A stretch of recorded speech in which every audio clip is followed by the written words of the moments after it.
Yo, yo.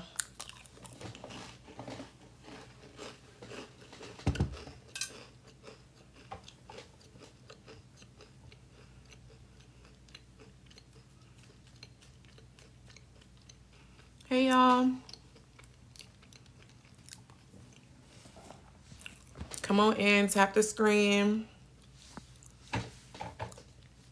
Hey, BTG fam. Happy Wednesday. Wednesday just be flying in. Hey, y'all.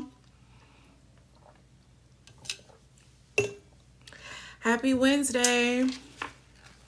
Tap the screen. Come on in. Share it with your people.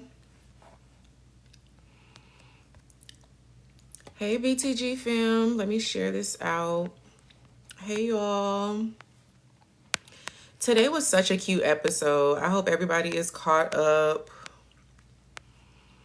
Is everybody caught up? Everybody know what's going on? Like, are y'all caught up?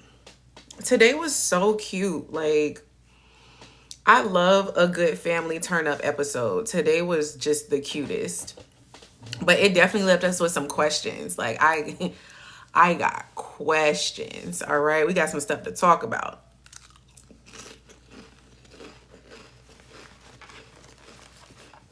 Hey, Carolina.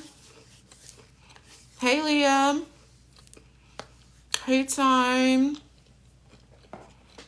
Hey, Ed. Y'all tap the screen. Come on in. We got to talk.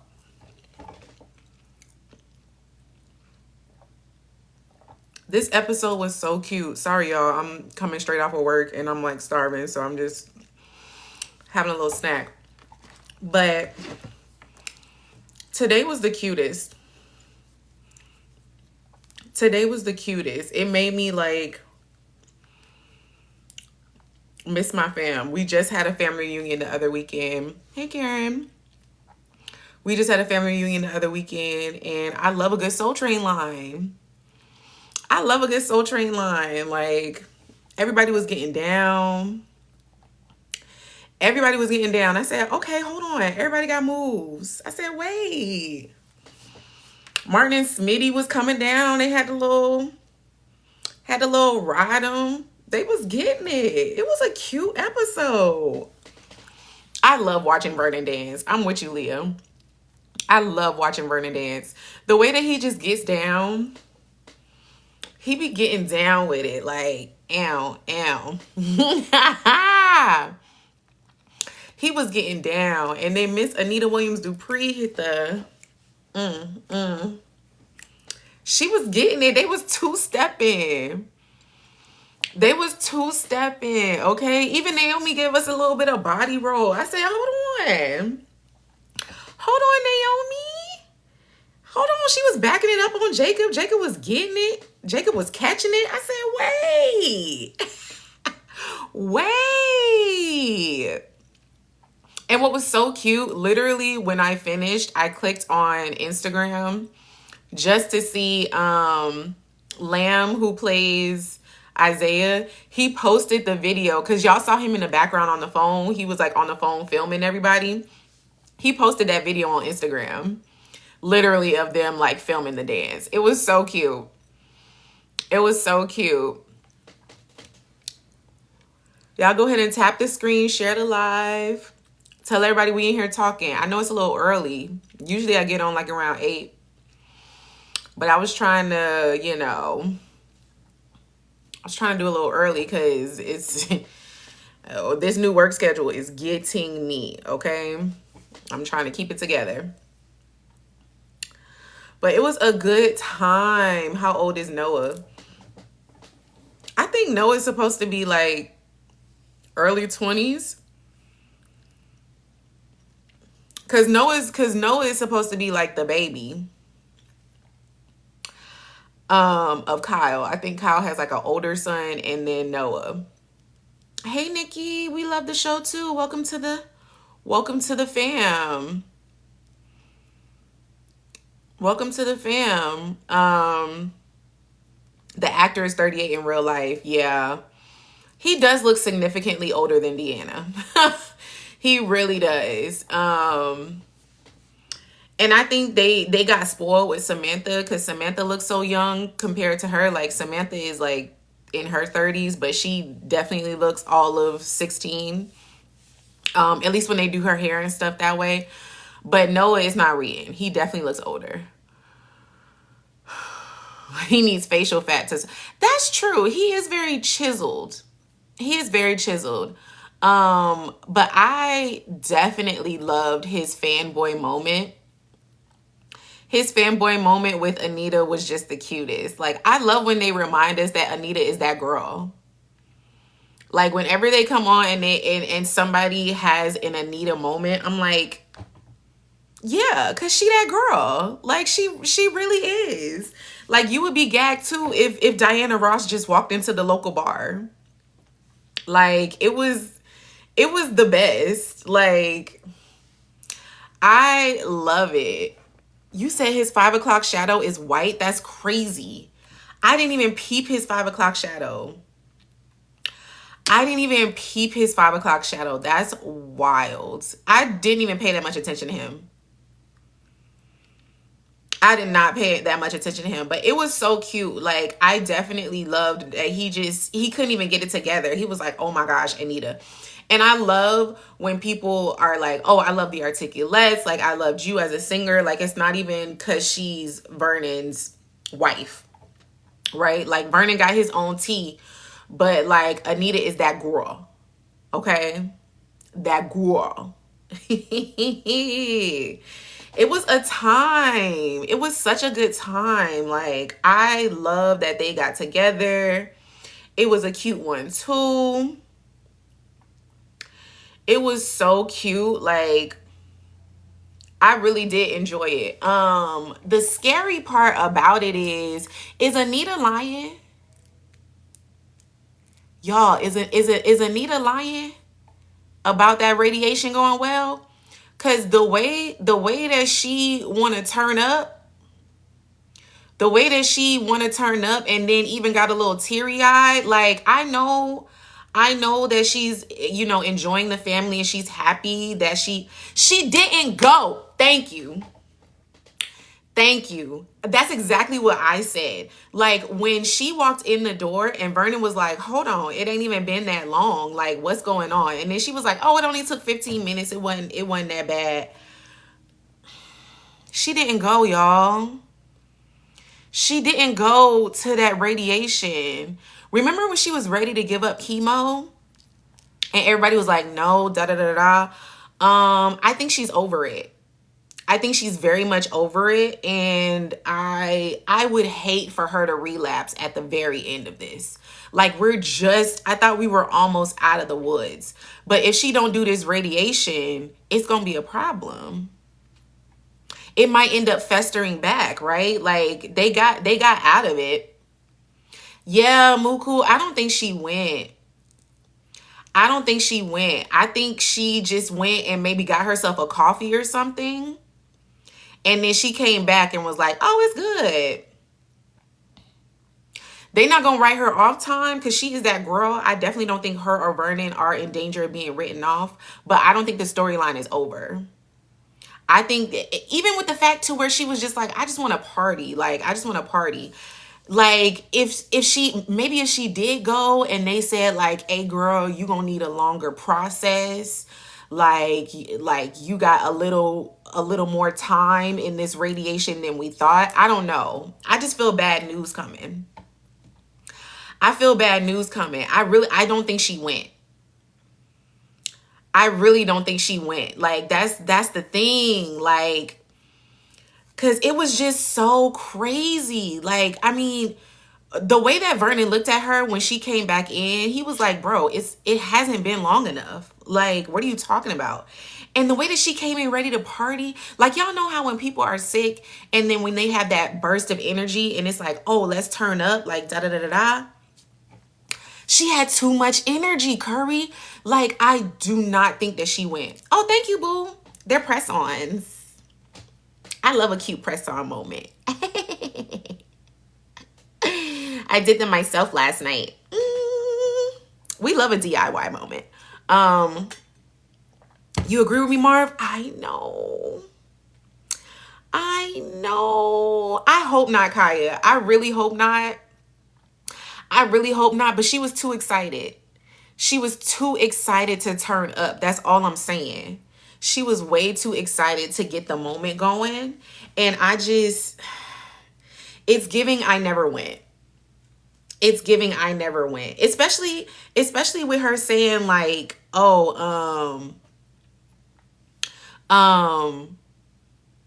especially with her saying like, oh, she didn't want Vernon to go. Vernon don't play that, okay?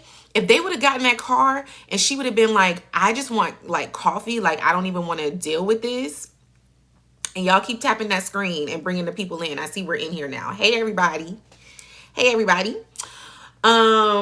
If Vernon would have went with her and she was like, no, I don't want to do this, he would have convinced her that she had to go. I think that's why she was like, you can't come. Because she wasn't planning on doing it. She was not planning on doing it. And the way that she talks about the Red Devil, I definitely, that process that she went through. Hey, Diva. Hey, boo-boo. You catching up? Are you getting close? Because I know last time we talked, you was binging. Yeah, I'm scared.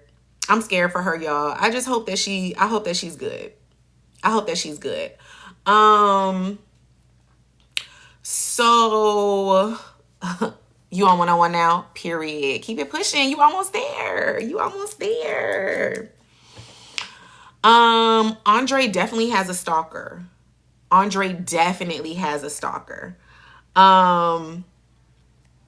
I don't know who it is though. I don't want to say that it's Heather. I still don't want to say that it's Heather because she's just so lame. And she came there worried about Smitty. If somebody was looking after Smitty, I would say that it's Heather. Because remember, she want to get rid of Smitty because he's constantly doing this piece.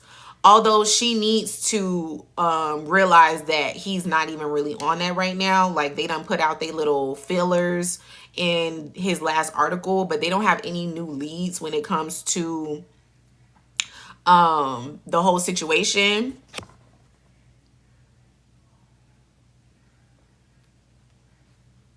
Hold on. Why they restricted me? Not me getting restricted already. Like, what did I do? What did I do, TikTok? Like, I'm just here.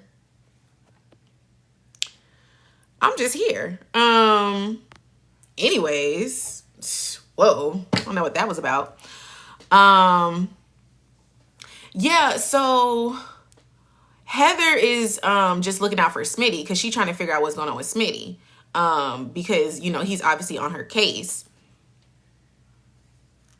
But when it comes to, that's what it is, Kara. Wow, they some haters. That's crazy. And TikTok allows that.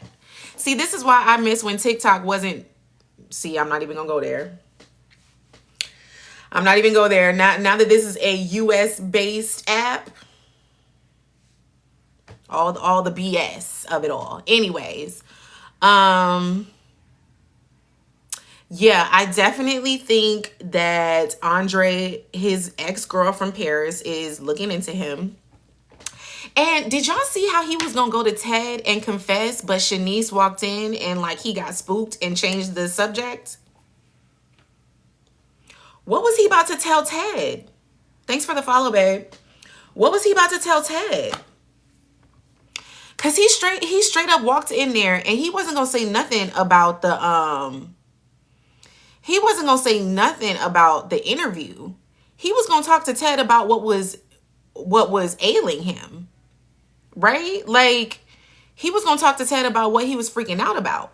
So, and of course here comes Shanice. Like, she's always coming in at the worst times. Like, girl, this was not the time. We was about to have a real conversation. And here you come bopping in about the NYC. And then why does everybody bop into Ted's office anyways? Does Ted ever lock his door? Nobody ever knocks on Ted's door. Like, people be knocking on Nicole's door.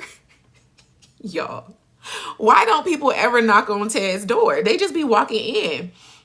And Shanice really did annoy me the way that she just bum rushed in there and then made it about her. Like, oh, we going on this New York trip, and oh, did you see how did you tell him I don't want you to be the last to know that we said I love you? They're dragging it. They're dragging this I love you mess. Like, they're dragging this I love you between Shanice and Ted. Like, it's already played. They just said it last week and it's already played. Like, I don't understand. Like, for real, we're having a private conversation and she don't be trying to stay when he talking to Nicole. Or when he talking to Leslie, she be like, I'll give y'all a moment. But you see his nephew in there trying to have a conversation. And you ain't even, come on. You could have said, oh, I'm gonna let y'all talk, da da da da. No. She just going on and on about their janky little New York trip. Don't nobody care. Don't nobody care about y'all going to New York. Right. I'm right, Karen. When did that become a thing? Like, people make announcements that they're dating, that they're engaged, that they're married, that they're having children. Since when is I love you a step? I love you is not even a step. Like, okay, girl, congratulations. Like, y'all communicating, cute. Cute. But for me, it's just setting Shanice up for failure, to be honest. Like, of course, Ted, he's feeling some type of way. He's like, oh, it's great. Because, first of all, why is Ashley the spokesperson for this story as well? The fact that every time Ashley is on the screen, she's talking about how Shanice and Ted said I love you to each other. Why? Why is it any of your concern, girl? Like, she's out here talking to everybody about it, including Shanice and Ted. Like, why? This is none of your concern. This is none of your business. It's none of your business, girl. Like, why? Why are we talking about this to you? I don't understand. So when she's talking to Ted about it, and Ted got the nerve talking about, oh, well, I'm glad that everybody's talking about me in a good way and not being the cheating husband. They shouldn't be talking about you at all, Ted. This is a place of business. This is a place of business. What are we talking about here? It's so annoying. Like, what is that about? What is that about? Like, it's ugh. Shanice and Ted just, it tickles the back of my throat. It makes me want to cough whenever I think about Shanice and Ted. Because it's just like, ew. It's just ew. The only good thing about Shanice and Ted saying I love you to each other is the fact that Nicole was able to throw that in Leslie's face. Wasn't that such a juicy, tasty moment? That was such a tasty moment for Nicole to be able to throw that in Leslie's face. Like, oh, I've been waiting.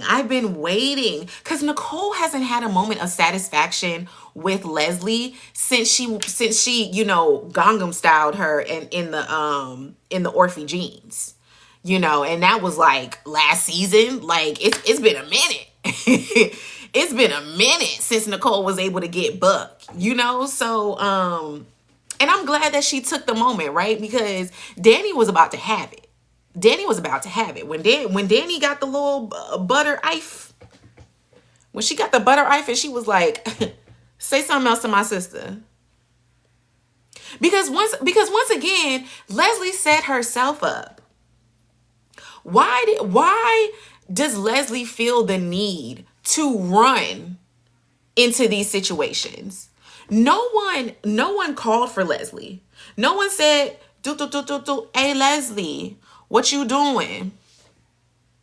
It was definitely Leslie intrudes the whole doggone episode. She intruded on the interview of Eva interviewing Noah. And let's talk about that. Let's talk about that. Eva interviewing Noah was janky. It was very much janky, okay? Like, first of all, I had to remind myself that was Ted's office because it definitely looked like Nicole's. I be forgetting that they all have the same office. Thank you, love. Hey, Dime. Hey, girl. So her being in Ted's office was like, okay, girl. All right. And then her dress was, what's happening? Like she was a little underdressed to be interviewing, right? Okay, Eva, like, all right, girl. And then that interview was janky. Noah doesn't have any experience in anything. This man, so he just graduated college, which means he got to be like 22, 23 at most, right? He came in dressed like a skater. He was a skater boy. She said, "See you later, boy." He wasn't good. Like he wasn't coming for no doggone interview. It wasn't even an interview. Like he came in straight chill. Like he came in like, I don't care. You give me this job or you don't. Like either you give me the job or you don't. Like I don't care. I'm only here for my dad. And Eva peeped that. Like she was definitely like, hold on, like you don't care. You don't care. Like this is a clinic. This is a free clinic for people that are underprivileged. You don't care. Yeah, Leah, he didn't answer one question well. He didn't. He didn't have not one answer for them. And then here come Leslie. Ugh, I couldn't roll my eyes hard enough when she came in there. I'm just like, here she go. And her mess, her whole mess of hiring him was the fact that he's Dr. Kyle's daughter, which gives him a connection to the Duprees, which gives him a connection to money. That little boy couldn't even spell fundraiser. What are you talking about? You think that he gonna use his daddy's resources to get money for the clinic? He didn't even want to say who his dad was in the interview. If they didn't make the connection that he was Kyle's son, he wasn't gonna say nothing. So how does that help them? All she saw was another way to mess with Nicole. And this is my issue with Leslie. This is my issue with Leslie. She is so obsessed with the Duprees that she literally webbed together a connection as to why hiring him would connect her more to the Duprees. Like there was not even she sketched that out of nowhere. She pulled it out of thin air. She said, "Oh, wait. Okay, your dad is dating Nicole, and then Nicole is connected to the Duprees. So then no, he ain't gonna do none of that. He went to the interview to get the money from his dad, period. He don't even want the job. He don't want the job. When she said you're hired, he looked at Eva for an out. He was ready for Eva to say, actually, nah, that's not gonna work. And he was gonna be fine with that. He was gonna be jolly and good to walk out of there and not have that job. But here come Leslie. Messing up everything. And then she shot herself in the foot there. She messed up that process because he's not going to run this clinic well. You can clip me on that right now. He's not going to run this clinic well. He's not going to do the job. If anything, it's going to create more work for Eva. Eva is going to have to run the clinic. She's going to have to be behind him constantly. That's why she's so on edge about this. Isaiah brought up the fact that she's trying to fill in Derek's shoes. Like, yeah, she is, obviously, but she's still trying to find somebody that can do the job. That was the reason why she didn't take the job in the first place. She can't do it.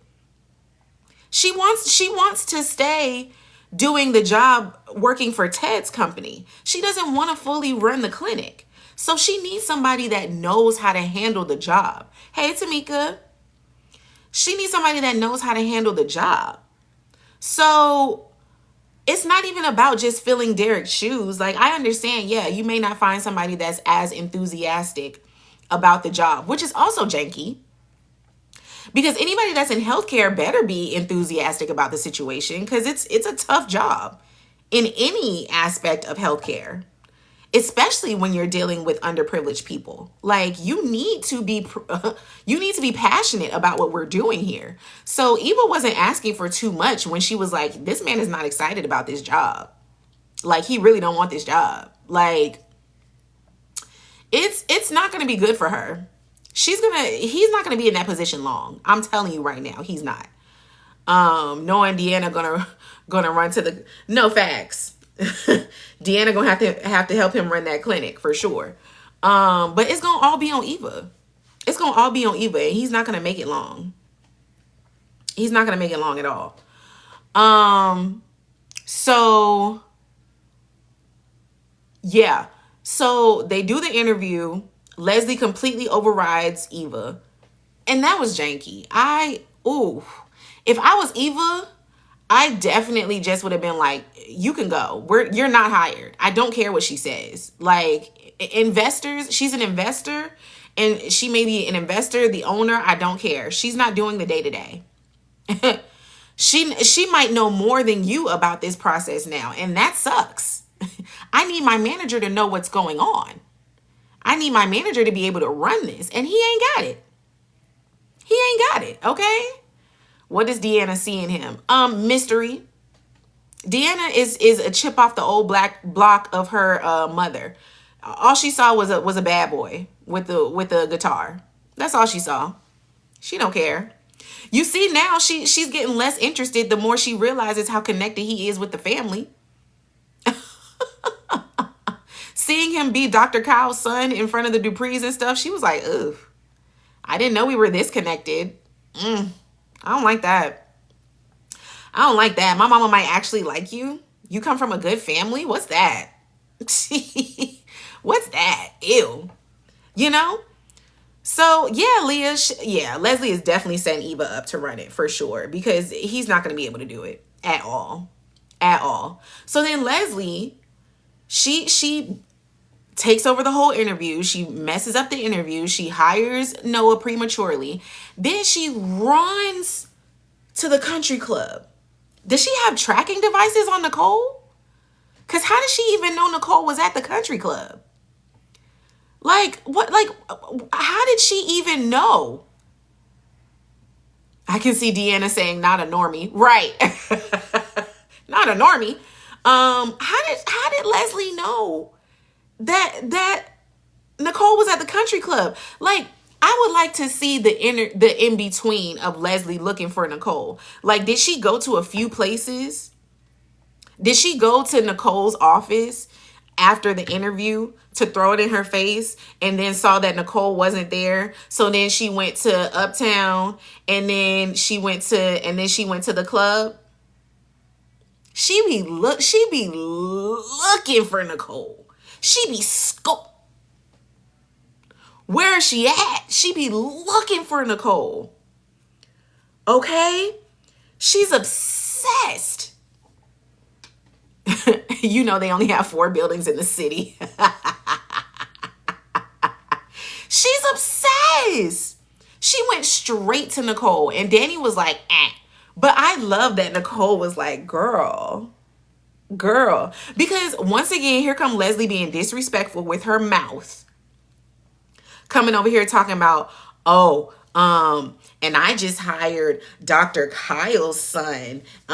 He's almost just as scrumptious as his daddy. Why you commenting on my new man? I already gave you my old one. You already broke up my marriage. Why you coming for my new man? Why are you even commenting on my new man?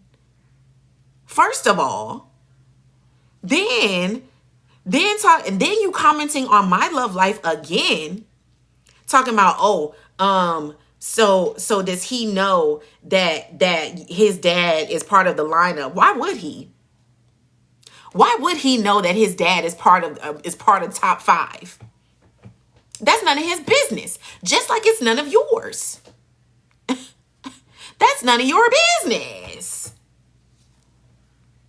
What are we talking about here? That's none of your business. Y'all give me the 10K so I can bring up the fam. I'm definitely going to have a conversation with my peoples. So go ahead and tap that screen and so I can bring some people up. I see Nash is here. I see Ed is here. I see Kai is here. Mook is in the comments. There's people are in the building. Okay, we're going to have a conversation. So go ahead and tap that screen. Let's get to 10K. All right. So, hey, Alexis. Yeah, so definitely Leslie ain't changing. Please, Leslie ain't changing at all. She thought she was gonna eat him up. Bop, bop, bop, eat him up, eat him up. She thought she had Nicole again. Talking about is naughty. Are you trading in naughty Nikki for prim and prime Nicole for just one man? You was just badgering me about having a bunch of men.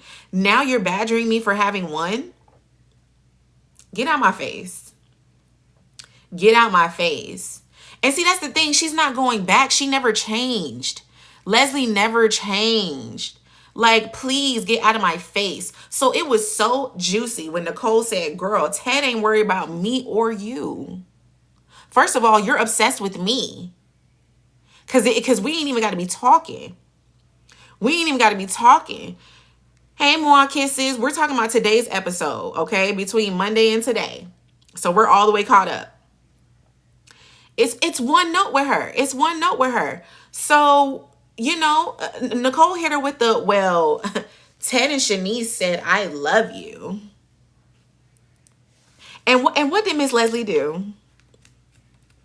What did Miss Leslie do? She's a runner. She's a track star. She went straight to Ted's office. I mean, immediately.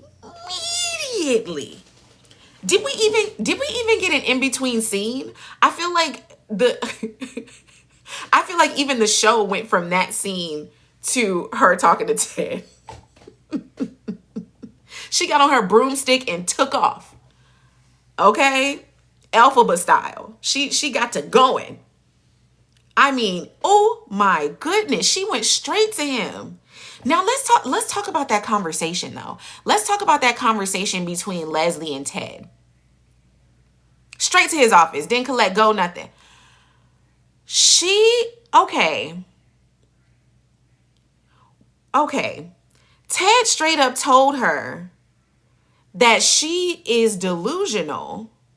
It was never love. And she needs to move on. Now that conversation was tough for me. I don't think I've ever liked Ted any less than I did in that conversation. Right? Ted ain't got no backbone. Like, how does he sit up? And even he said, why would you want a man like me? Great question, Ted. I don't know why any woman would want a man like you, because you're still a coward. You're still horrible. And she was absolutely right, to be honest. The way that Leslie came to him and said, you're making the same mistake, not the fact of not choosing her, because he never chose her. He's making the same mistake of ruining another woman instead of being honest about his feelings. Because he know he still want Nicole. Why would you tell Shanice that you love her when you know you still want Nicole?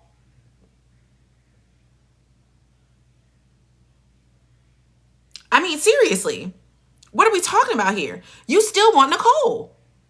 Y'all just had that conversation. You were so quick to tell Nicole that, one, she's choosing Kyle more than Carlton. None of your business. One, none of your business. Two, why are you rooting for Carlton? Weird. Three, you're actually not rooting for any of them. You're only bringing this up to make her more insecure about her choices and to get a temperature check to see if she actually does like any of those, because you're trying to see where you still fall in. Mr. Our friendship still means something to me. Get out of here, Ted. Get out of here.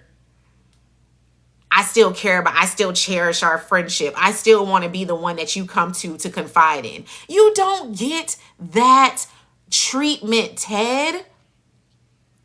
You don't get that treatment. When she straight up said, I'm not coming to you to talk about my love life, when my love life should have been with you, my husband. What are we doing? What are we doing? He had that conversation with her on purpose. He wasn't trying to push her towards being more comfortable with being in a monogamous relationship with Kyle.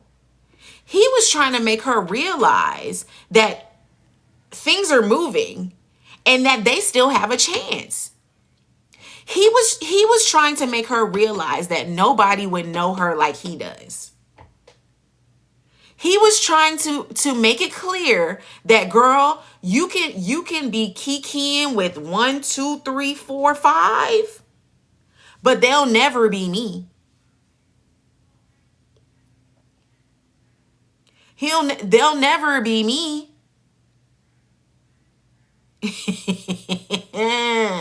And see, no, he's not as bad as Bill. Bill is janky, because at least Bill gonna say what's in his brain, right? Bill gonna say, nah, I'm just trying to play the field. He not trying to get rid of Haley. He's still trying to have his marriage. Ted is just on a moped waiting. He's just waiting. Wherever he can turn his moped. Oh, Shanice want me? Ah. Oh, Nicole want me? Ah. That's why he was so quiet when Leslie hit him with the "don't come back to me," because he knows that he will. He knows that he would still dip his finger in the Leslie jar as long as she lets him. Which is why the conversation between her and Vanessa was so interesting. And I'm touching on things because I know that we're going to revisit them. We're going to revisit them when I bring people up. But the conversation between Leslie and Vanessa even showed, like, oh, here it is. Leslie really is. It doesn't matter. It doesn't matter what anybody says. Vanessa laid it to her straight. Hey, straight up.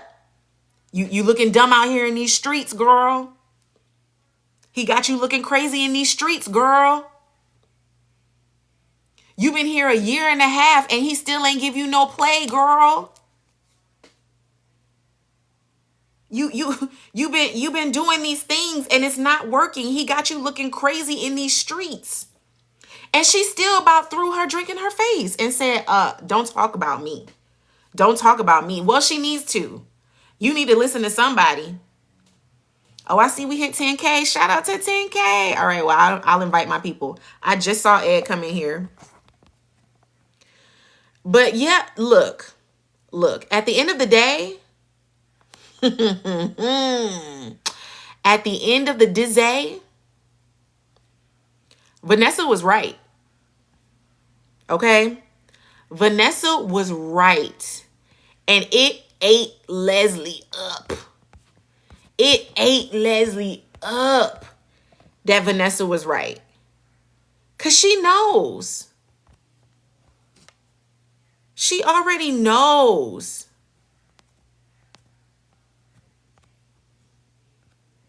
She already knows what it is.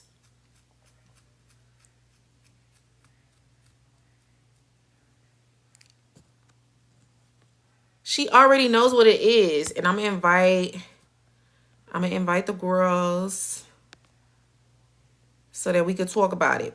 But she already knows what's up. Okay? She already knows what's up. And at the end of the day,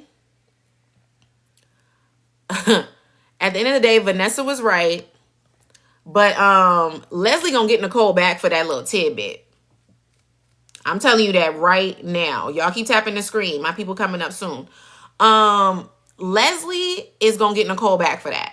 She gonna get everybody back for that. You see how we just had this party moment? You see how we just had this party moment? They're definitely giving us a moment of excitement because some stuff is about to hit the fan. Hi, Nash. Hey, Boo. Good night, everyone. How are you guys doing? Hello. I'm doing good, girl. It's Wednesday. I can't believe the weeks be rushing by. You look so cute. I'm actually going out tonight, so I won't be on here very long. Where you going? Shoot. It's like a fete. I don't know if you guys know what a fete is. It's a West Indian party. So, Ooh. so I'm going for crossover. So I'll be Love going out. that. Love that. Well, okay, so what's the most burning thing that you want to talk about? So I watched the episode later today. Shout out to Ed. I watched his review first, and then I watched the episode because I was like, listen, I need to know if the episode's worth watching. Okay? No, that's real. That's real. I missed it, and I was like, listen, I'm not gonna try and sit through 30 minutes plus commercials for nothing. So Facts.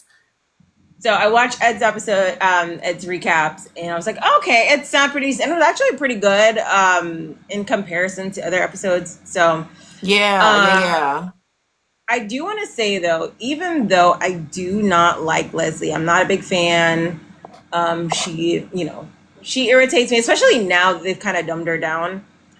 I think it's sad to see her reaction to Ted. And it just goes to show that Ted is the enemy. He's the villain. He is the bad guy. He is just the worst of the worst. And it's crazy because nobody is putting any kind of heat on him.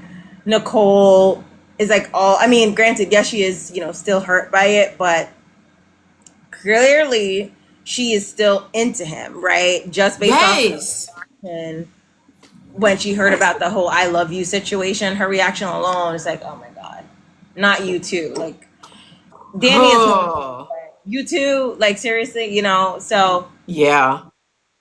And after everything, Ted knowing about, Leslie being pregnant, getting Bill of all people to tell her to get rid of the baby and like everything that happened, and she still wants him. It really irritates me that the women in the show outside of Anita, the women in the show are just not given any kind of spine or backbone or self-love or self-worth or anything like that. They keep choosing men who do not deserve them.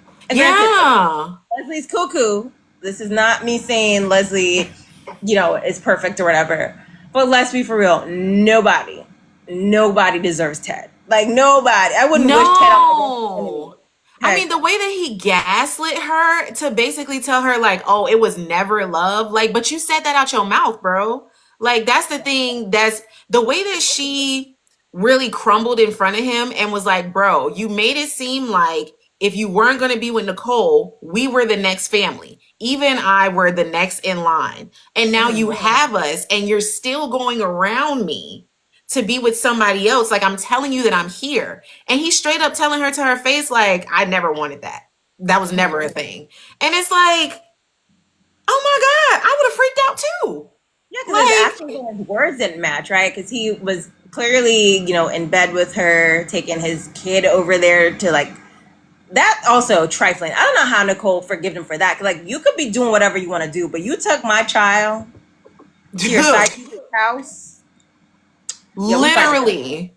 But like the message he was sending her, as you said, is for all intended purposes was we're second in line. Like once you get over that, we're second in line. So for him to say, oh, it's because you blew up my wedding anniversary and you did all this extra stuff, even if she had come to him in the most discreet manner, one, I don't think Ted would have probably tried to get Leslie out of town again. He would have probably tried to get Bill to get her out of town again. Now, I'm not saying what Leslie did was right. Y'all already know I don't like her. But if she had not blown up the anniversary party and she had come to Ted in his office with Eva, this is your daughter, he would have tried to keep it hush-hush and keep his relationship with Nicole just the same. So, yes. I don't know. It just feels... I cannot like Leslie and still have empathy for her. You know what I mean? Like, just today's episode, yesterday, like, everything just really just rubs me wrong. Like, I hate Ted. I don't like him. I don't like him for Shanice. I don't like him for Nicole. not even Leslie. I really just think Ted is the worst man, and the tree that fell on Martin should have fell on him too. So, Hi, Hello. How are you Ed. guys Hey. doing? We're good. We're debriefing. I can't believe they're making I feel like the Grinch, like my heart has grown like three sizes bigger for Leslie after what's happening this week. Like I just feel like she's so lost. Like Yeah. Yeah. I made a video probably like an hour or so ago responding to somebody's comment on one of my videos, and they were saying, they were, because we're all hard on Leslie, and her comment was kind of, or this person, I think it was a her, but this person's comment was basically like, it's been 25 years, she should, be over it. And I said, okay, well, let's, like look at it from a, creating a character standpoint. And, so we know that, Ted was having an affair with her. He was whispering sweet nothings in her ear during pillow talk. We know that he told her he loved her. He was bringing Martin to his place of work. She was giving Martin brownies. The inference we got was that Martin, he was a little boy, but he, it wasn't like he disliked this nice waitress who was giving him brownies. right. So she was imagining, and Ted's telling her, I'm having all these problems with my wife. She can't get pregnant. We're, all the, telling her everything. And so in her mind, she's imagining, she's looking at his actions. I love mhm. you. Here's access to my kid. I really want another kid. So when she gets pregnant and she's thinking, "Oh, this is it. I'm able to give him the child that he's been wanting. He'll Mhm. leave her. He'll take Martin, because he'll take Martin and we'll Yeah, because just be Martin a loves me. Yeah. yeah, and we'll just be a family." And then when she tells him that she's pregnant, he has Bill chase her out of town. Bill threatens her, with the if you have the baby, we'll grab it and sell it on the black market. So she lives in fear. She has the baby, but she like kind of somewhat lives in hiding, lives in fear and I said, let's say for the first 10 years, right? Yeah. And and then, so she's scrimping and scraping by, struggling to survive, trying to raise a kid. We know that like she had to learn how to be an EMT because Eva was getting hurt, ice skating and all that stuff. And Right. so then she marries a guy who she doesn't really love, but she figures it's a fix to the financial situation, but it's still not a great experience. He doesn't really Mhm. want to be a father. So although he's not abusive to Eva, it's still not the thing that it's still not the ideal situation. So Facts. over the course of 25 years, the struggling, the strife, the abandonment, the betrayal, she looks at it as a betrayal. That stuff festers. And that's how we meet her when we meet her in February of 2025. Like, so it's like, yeah, it's been 20, it's been 25 years, but like, it's kind of easy to like I said, for as example, like I know what I was like 25 years ago, like in my Yeah. relation, like in my Yeah. love life. And there are times where I sit here and I'm, 55, and there are times when I sit and I'm like, I'm thinking about somebody I dated, and I'm like, if I You ran into still feel him, it. I would Yeah. like I would probably Yeah. I would probably still cuss him out today. So so it doesn't necessarily leave you. And for dramatic purposes, we get like a Leslie who runs somebody off the road, and not excusing any of the stuff that she's done, Mhm. but you from what they're showing us on screen and through dialogue, you kind of understand how a person can get to that place because Yeah. Ted and I've said this repeatedly. Ted is the villain in the story, and he has never gotten the heat that he deserves from, even though Nicole divorced him, like they shouldn't be friends.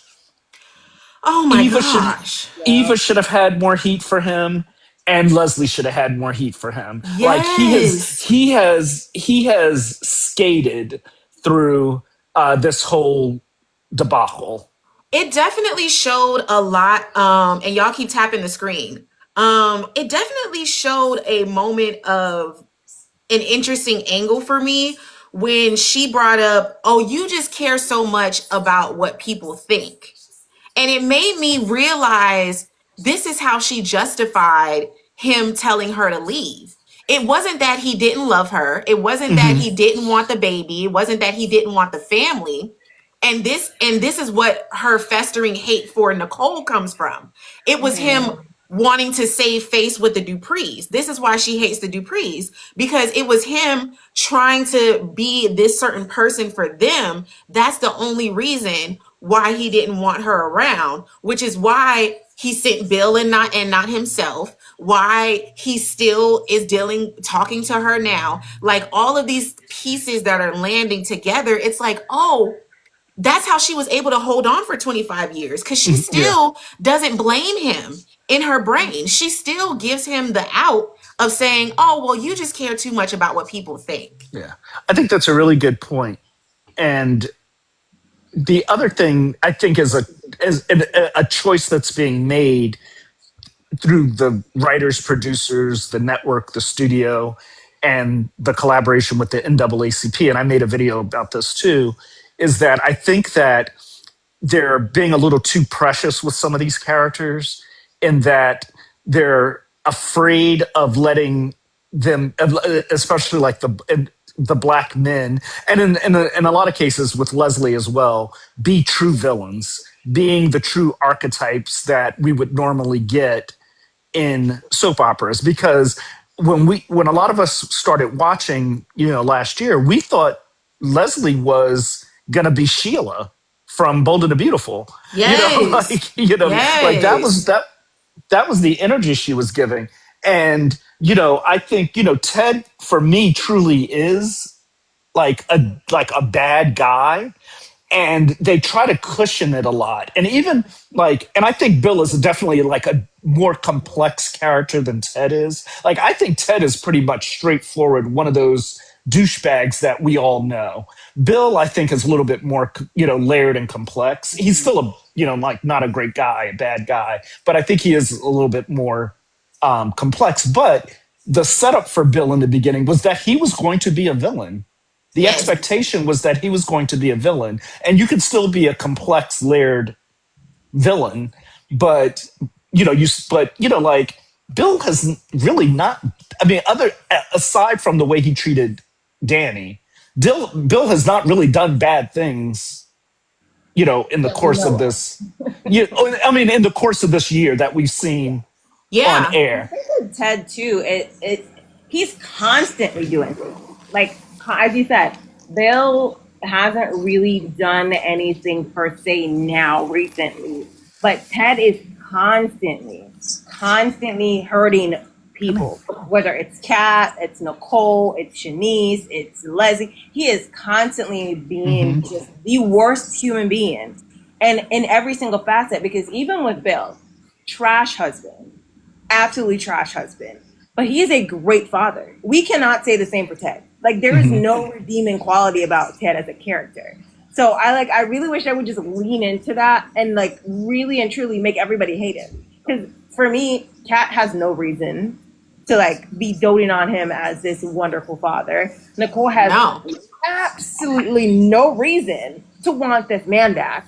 Lied to her for 25 years. Again, brought your child around his mistress. Are you losing your mind? And then integrating your bastard into our entire social circle. Are you crazy? Yeah. And ready. I still say it, and ready to sacrifice our miracle child for that bastard child. If Exactly. Haley had a kid with Bill, he would never put Naomi or Chelsea on a bed to give them anything. What? To give them anything. Like that, Ted just, Never. he's the Never. worst. Never. And Never. the other thing is, Miss Melody, who does a bunch of soap recaps and she does Beyond the Gates, she had made a comment on one of my things about, she thinks Eva deserves, like a second chance. And I said, yeah, I said, but she's gotten, like, for me, Eva has gotten her second, like, she's gotten the second chance. She's pretty much gotten everything she wants. I think the mistake viewers make, and Leslie, I think, like, Leslie and Eva and a certain group of the fan base, the mistake they make is conflating a second chance with access, and that they think that the forgiveness and the second chance also comes with the access to the Duprees.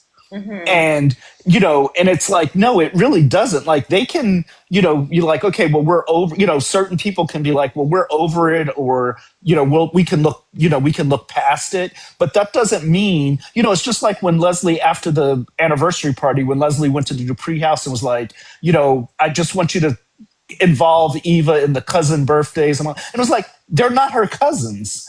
Like, Exactly. it's like, if Eva and Leslie but it's like the same thing. Like, Ted and Bill are always like got their, drooling for access into the, to continued access with the Duprees. And it's like, Ted, you're rich. If you want your daughter to experience family stuff, then do family stuff. Like, call Martin and Smitty and the grandkids up. You can try to ask Kat, but but you know what the answer is going to be. But, like, you can put together family stuff so that Eva, if you're so concerned about Eva experiencing these moments or these things outside of, like, because think about it, Ted has not, other than inviting Kat to have Thanksgiving dinner with him and Eva, Ted has not put together, like, Martin did the Christmas thing, but Ted does not put together family events No. for his children to make this like a cohesive family unit. Because he doesn't really want that. It, like, Ted is all for show. Like, he doesn't truly want a family, because then he would have to be responsible for nurturing said family. He just, like, serious, like, that's true. That would be his so true. He doesn't want that responsibility, so he continues to fake. When are my girls gonna get together? But let's be for real. If they got together, he would be nowhere to be found. Right. Because, like, he's not going to involve himself. Right. And the only putting any effort into him and Eva, it's because it's easy. Mm-hmm. It's because Eva is desperate for that connection, and he likes that desperation. Ted feeds off of the desperation, and that's why I think when Nicole walked away from him, it tripped him up, because he saw how Danny was pining after Bill still. So he thought that was the energy he's going to get from her when, all this came out. Because he was shocked. He's like, divorce papers already? Like, this is so soon. Mm-hmm. Yeah. And you see the twinkle in his eye when Nicole comes to talk to him about him and Denise falling in love. He's like, okay, I got you. I still got okay. Like, he thrives off of this desperate energy. And so he knows, granted, like Leslie says, she's not going to be there, but we know she's going to be there if Ted ever runs back, she's going to be there. And that's why he's still playing mind games with Leslie. He's still, because let's be for real, he's like, he could have told Leslie this a long time ago. And again, even in the conversation, he's still making it seem as if he cares about her. Oh, let's sit down and talk here, because, I really do still care about you, even though I don't want you. Like, he's still giving her these little nuggets that, there's hope. Like, in her head, there's still going to be hope, So he thrives off of desperation. And to say it wasn't love, it was convenience, She should have just stabbed him in the heart with a scalpel. She should have found a scalpel on his desk and like, because that would have done it for me. The Like you told me, gaslighting. yeah, you're like yeah, and and here's the other I thing, mean, like it's with true like though. like how trifling Ted is. Hmm. He's allegedly in love with Shanice, but or like falling like this woman. So there's this, and I understand your children are adults, but there's this woman that you're allegedly in love with, yet you have made no effort to put together a Hmm. family dinner to like have them sit Yeah. down and have, or even if like, okay, well, I can't be, and it's like I understand like Kat knows Shanice, Martin knows Shanice, but like they don't know Shanice and Ted. They don't see the the interaction, the chemistry or whatever, Yeah. the dynamic between Yeah. them. So like he could have said, okay, well, let's do like a Eva, Martin, Smitty, and the kids dinner, and let's do just a dinner with me, you, and Kat. Because that way it's like tension free. You don't have to worry about the Eva Cat situation. It shows that he's cognizant of the fact that if he really wants his kids to get to know and his grandchildren to get to know this new woman in his life, he's not going to put Eva and Kat at the same table or try to get Eva and Kat at the same table because that would just be a disaster. So, but I do want my children and grandchildren to see that this woman is important to me, and I want her to be a part of our family. But going back to my original point, he does, even without Shanice, he does nothing to create family moments on his own. No, he still hasn't even cashed in on the double date that Andre has been trying to push with them and Danny. Like Right. he can't even like have a little barbecue and say, "All right, come and talk to Shanice." Like he Because doesn't he's try to not incorporate her at all. he's not listen guys, he's not trying to put her as a staple in that family. He knows at the end of the day, the moment Nicole rings her bell, he's gonna run right back. So why create ties? They're gonna have pictures, they're gonna have moments. Why create some ties when he knows he's not gonna be around? He's gonna drop Shanice just like he dropped Leslie.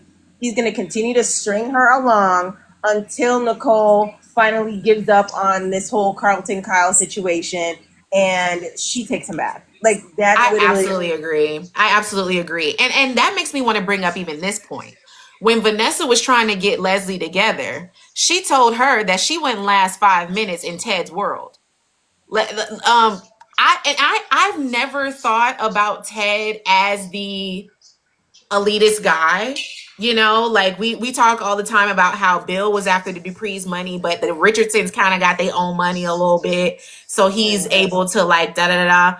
But to hear Vanessa like really solidify him as a Fairmont Crest like big name situation, to say that she wouldn't even fit into his world like that, it was interesting to me because I'm like, does Ted even see himself like that? Does he really think that he's that big, that Leslie is just too lowly for to be in his world?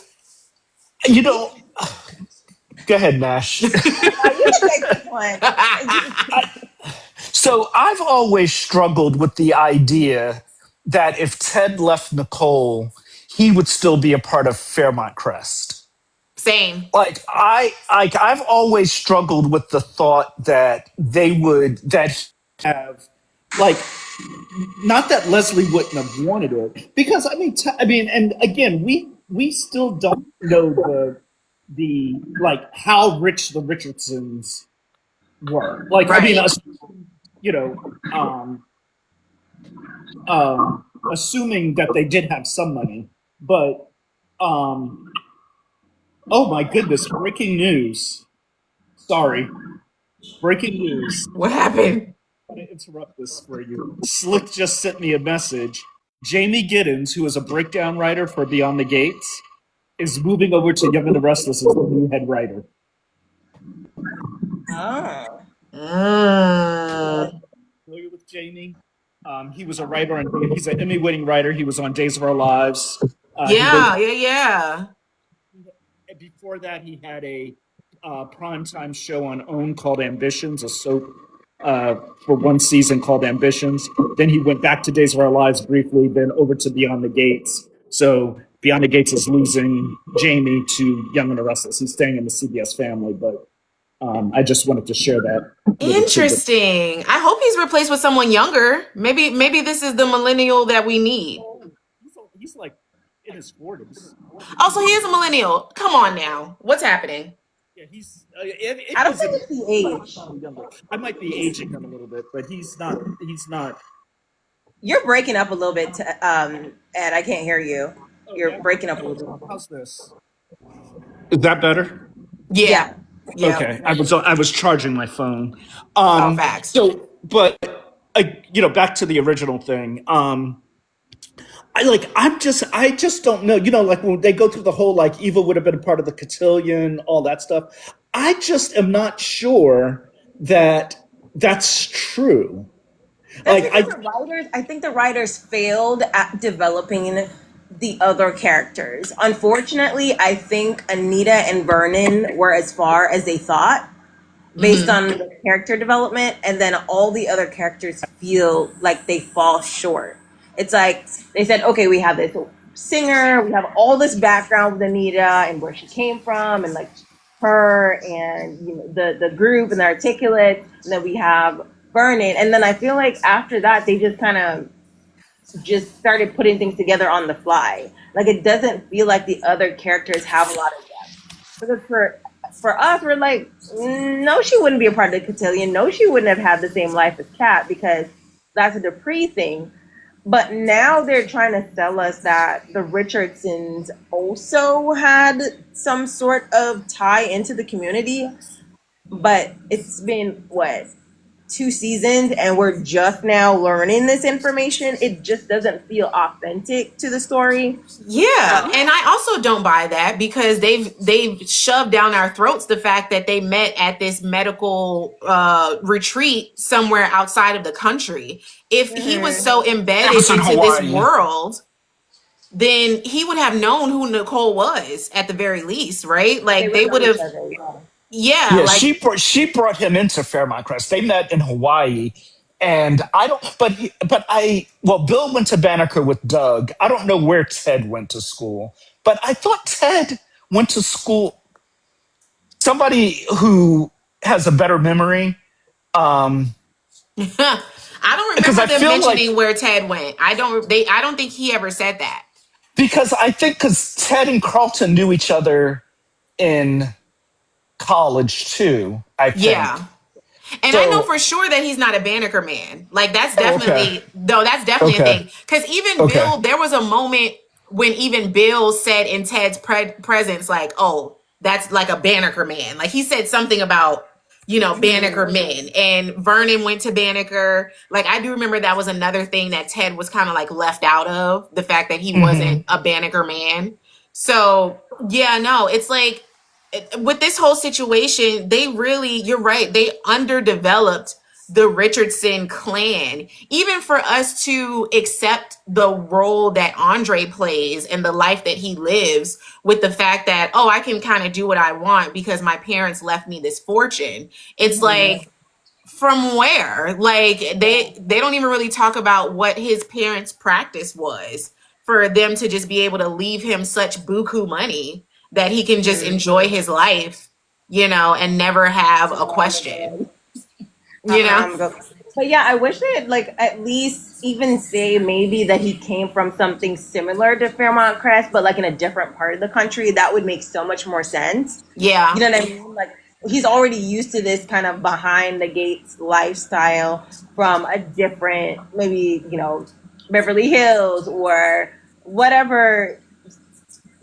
whatever kind of secret society or like a rich people world. I wish they had created another one that was similar to Fairmont Crest, but like maybe on the other end of the country or something where, oh, he moved from there and that's how they met in Hawaii. Right. It made more sense for us because now we're having to think Ted really rich. I mean, he is, yes, he's living in the hotel. He can afford, he's a doctor. Yes, we know doctor money is good.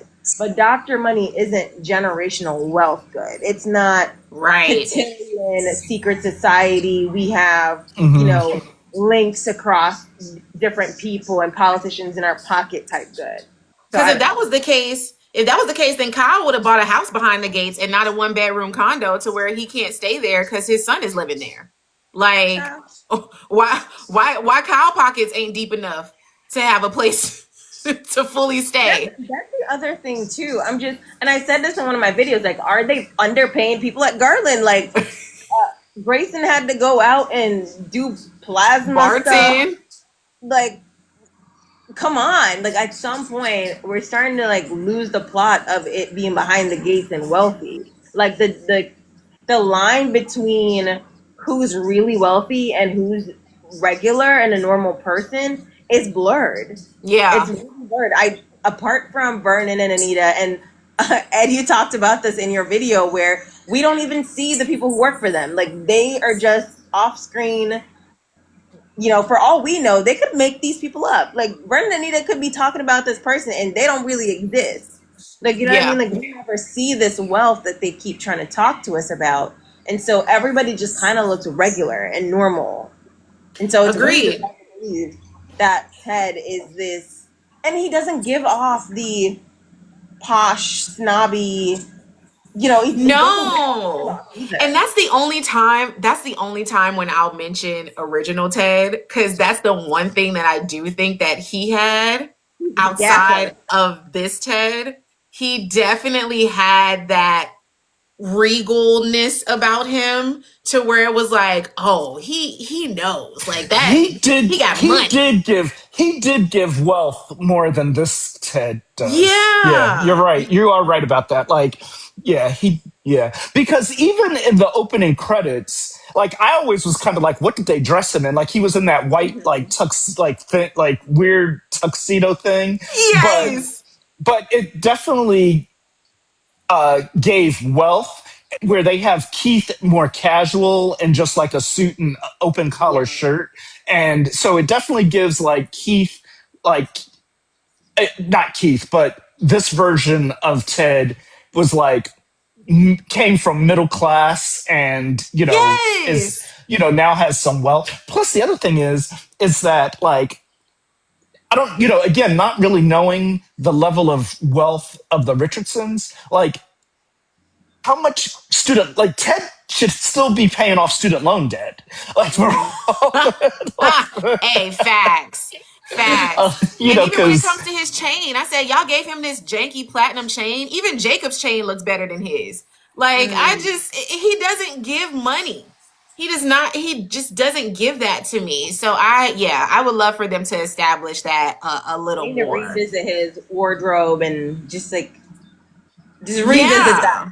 I feel like, because to me, even just mannerisms and how he speaks doesn't really it gives a regular guy, and it's not a bad thing that he's a regular guy, but in the show it's not reading what the character should be reading to us as the audience. Yeah, and I mean, I know Bill is like really tall, so he can't help looking like a tree in the room. But even he gives like, I'm that me, like I got the money, like, and he didn't even come from money, and yet Bill gives more wealth than Ted does, and if they stand next to each other, like Bill it just gives I doesn't read. hustled for it money. Like, Bill gives I hustled for it, I worked for it, and I just need them to lean more into Ted and also give us some background. I don't know. I don't know if it's too late for that, because again, the show is supposed to be about the Duprees, so technically Ted is like a side character, but they're trying to weave him into so many storylines now that I feel like we do need more I we need think more from the character so that we can be invested. Yeah, I think if they were to reveal that one of Andre's parents is still alive, that they didn't, if there was some kind of if there was some kind of mystery and reason for the plane crash, and Like, I mean, because the show, it's funny that, I understand, I lived in the DMV, so I understand, like, the whole, I understand, but it's funny that, like, most of the places are in DC, like everything's in, kind of set Yeah. in DC. So Yeah. it was like, what if his parents were spies? And, Or or maybe one of they them, were illegally taking money from their yeah, foundation. yeah, but like something. And I guess my point is, like, bring one of them back so that we have a understanding of the Richardson family, and Ed. because the only way you can really do that is through that kind of dynamic, Yeah. because we don't get that kind of conversation between Andre and Ted when they do have scenes together. Like, we don't know, they don't really talk about his, they talk about Andre's loss, but they don't really talk about, I think, like, they talked about, like, the Baseball brother, like, games. yeah, like baseball or basketball or something, Yeah. but we don't really know anything about them. And I think that, like, tying tying the supposed death into, a bigger story would kind of help with Ted. But again, to Nash's point, the central family is the Duprees. I don't know that they're that, because I don't know that they're that interested in introducing a fully fleshed out another fully fleshed out wealthy character, because we keep getting, now we have almost all Now the we have Noah. Hawthorns, Yeah. and we got, like, middle class, because I'm gonna just call him middle class Kyle, like, he's not super rich. Literally. Literally. And then, like, because I mean, think about, like, and Vanessa is supposed to be, like, Vanessa's wealthy, but Mhm. we're not spending a lot of time on Vanessa. So No so facts. We But Ed, need you brought up a another good wealthy point. family, though. We do need another wealth. Like, for yeah. me, the show is falling flat and falling short because how much conflict can you have within one family, like with amongst themselves? It is And they not. all get along. It's not And they enjoyable. all get along. And I don't mean to compare it to, like other soaps, but we're going to, it's human We have nature. to, yeah. Like, if you look at Young and Restless, there are two families. Like, you know what I mean? Like, you look at Bold and the Beautiful, granted, they're sort of kind of the same family, they're sisters, but they've created two separate dynasties. So Yeah. at the end of the day, having, Chelsea and Kat bicker and, they sing Kumbaya in like 30 seconds. Like, if you're not going to have people fall out and split and completely, one goes east, one goes left, and then east and west, Yeah. we're not going to really have good conversations and good dialogue and good conflict. Like, this 2-second argument is not entertaining. It is just, Yeah. it's Now not enough. we'll definitely get to them. But I want to pause for a second. I want to pause here because we brought up a really good point. Ed, you brought up the fact that maybe one of Andre's parents aren't here. Andre, or may still be here. Andre is being stalked right now. And in my brain, it's always been whoever he was dating in Paris. Whoever he was dating in Paris was the one that took the pictures, was the one that sent him this champagne. Could it be one of his parents? When I was talking, that's kind of what was floating around my head, but I just didn't want to. No, I let's think it would be go a good there. idea. Let's I think go it would be there. what if, you guys, I would say maybe Andre found out something about his family, like his mother and father, that was terrible. Maybe they did something that he wasn't necessarily pleased with. And as a result, he's involved in what happened to them. And that's why it affected him so much. And now, because if you love your child, you wouldn't be spooking them with random bottles of champagne. So there has to be some sort of beef. Whoever is sending him the champagne, to me, it's giving animosity, some level of animosity. Like, it would, Absolutely, because even what was on the card, for it to say, "I hope you have the marriage that you deserve, yeah, the life that you deserve," that's yeah, definitely shade. That's And yeah. I didn't talk about it I don't think I talked to, well, maybe I did mention it, but the episode, I guess it was what day is today? Wednesday? Wednesday, yeah. So whatever day that Danny and Pamela were at Uptown and Andre, I think guess it was maybe Monday. Oh yeah, I think that was Monday. Towards the end of the episode, we saw somebody watching Andre from outside of From Uptown. outside. So the person is, in town. Now, I also want to know what kind of private detective Bill has that he couldn't find all this stuff out. But yeah, I think like it does feel nefarious. So, I don't know that, but they could still tie in a living parent to the story. And I it would hope they be, do. I really hope they do. I do too, because that would be way juicier. Like we're leaning towards, a lot of the streets are saying, oh, it's his ex-girlfriend. He may have an illegitimate child out there or something. But the way that he spooked a little more Yeah, than his just face a is too. Yeah, girlfriend. Like yeah, he looks like genuinely scared of whoever may have sent this champagne bottle. Yeah. And even from the photos where he's swiping through and it's just him, and you can tell that somebody took the photo of him, it didn't really give like, ooh, look at my sexy man. Like it just gave like, I really want to capture this moment, to where it could have been his mother or even his father that took that picture, I would love that storyline. I think that would be way better than some ex-girlfriend, for sure. I think that would be yeah. cool. I would. Yeah, I think that I think that it would help the over. I think it would be good because it's like not just another. It brings a new dynamic into the show. And it doesn't have to be a long-term character, but you could have some fun with casting.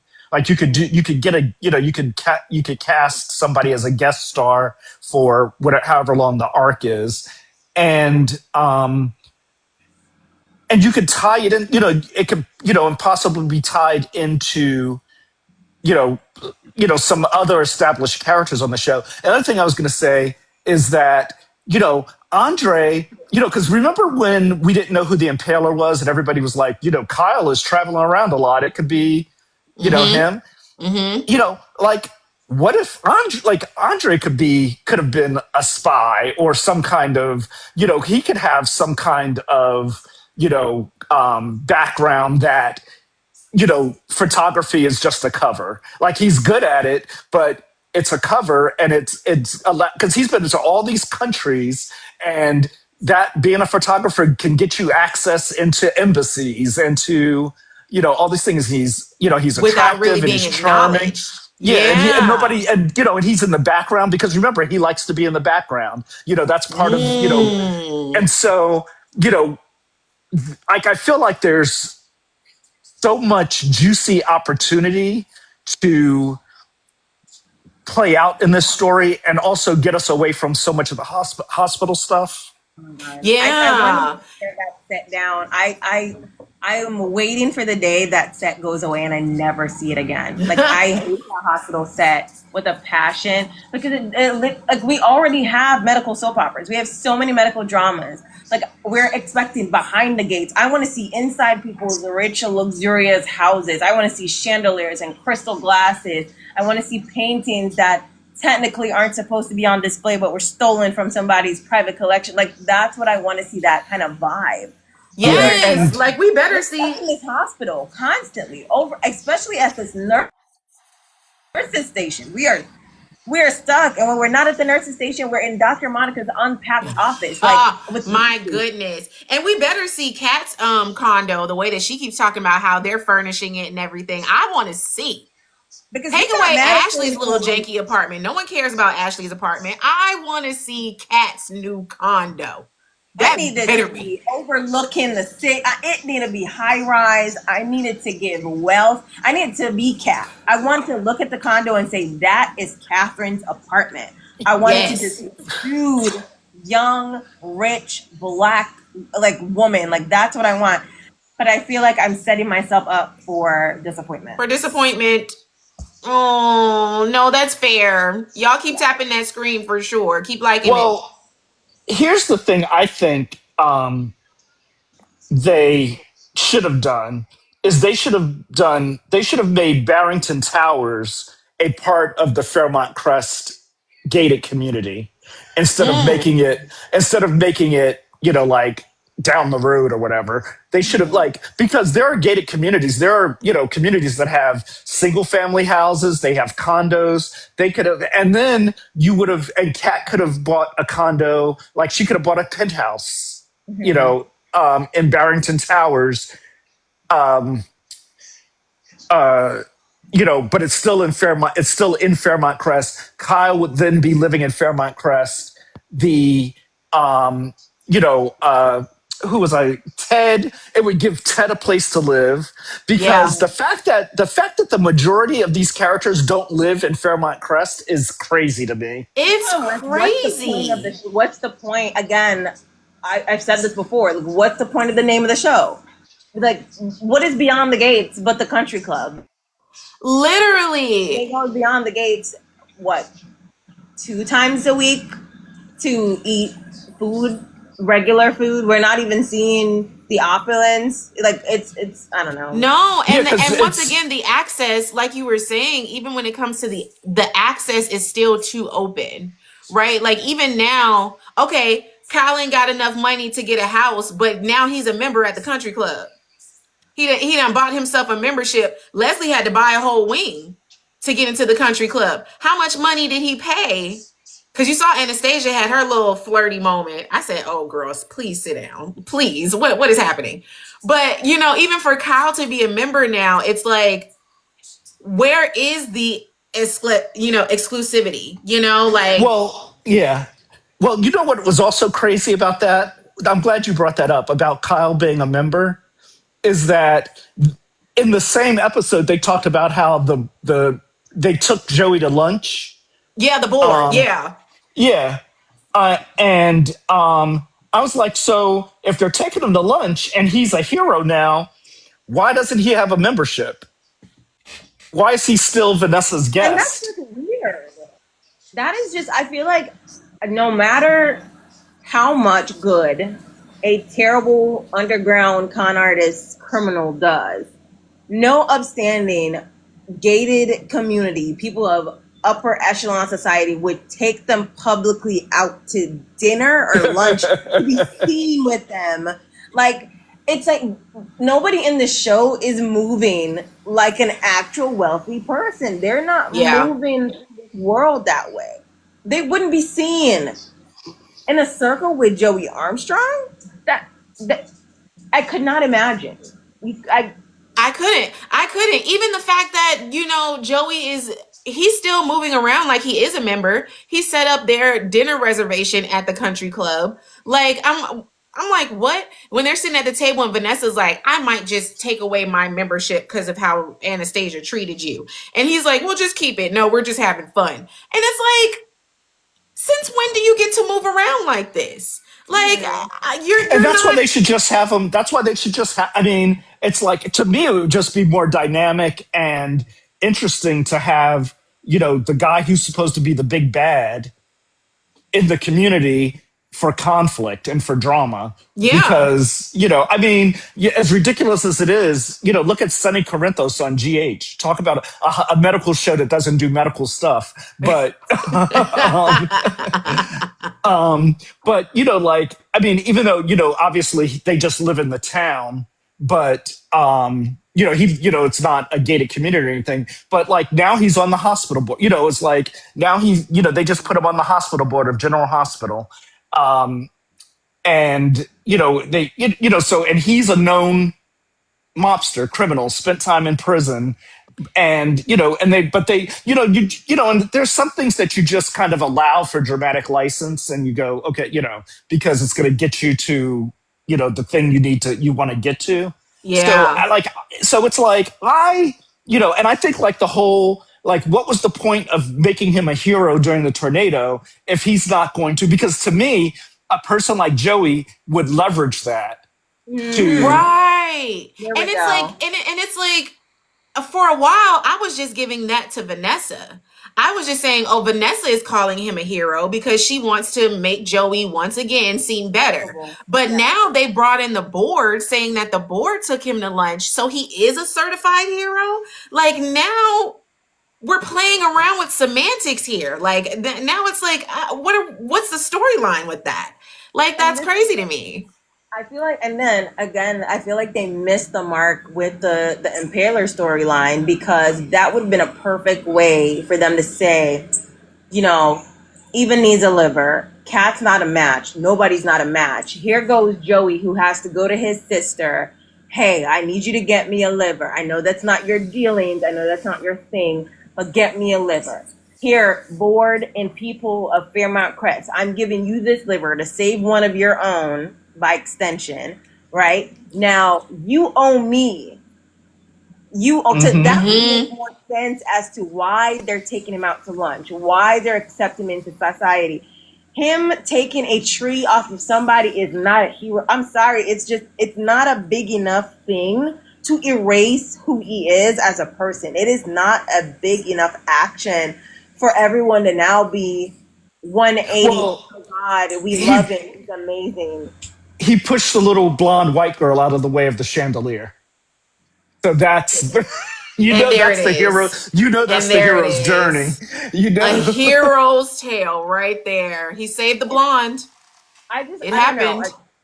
I think the writers, and I don't think based on, I don't know if they're open to criticism. I don't necessarily believe so, but I think they really need to take a stock, sit down, listen to us, the viewers, and really think about the direction of the show, because it's not hitting. Granted, there are plenty of people who I see in my comments like, "Oh, the show is perfect. You guys are just complaining."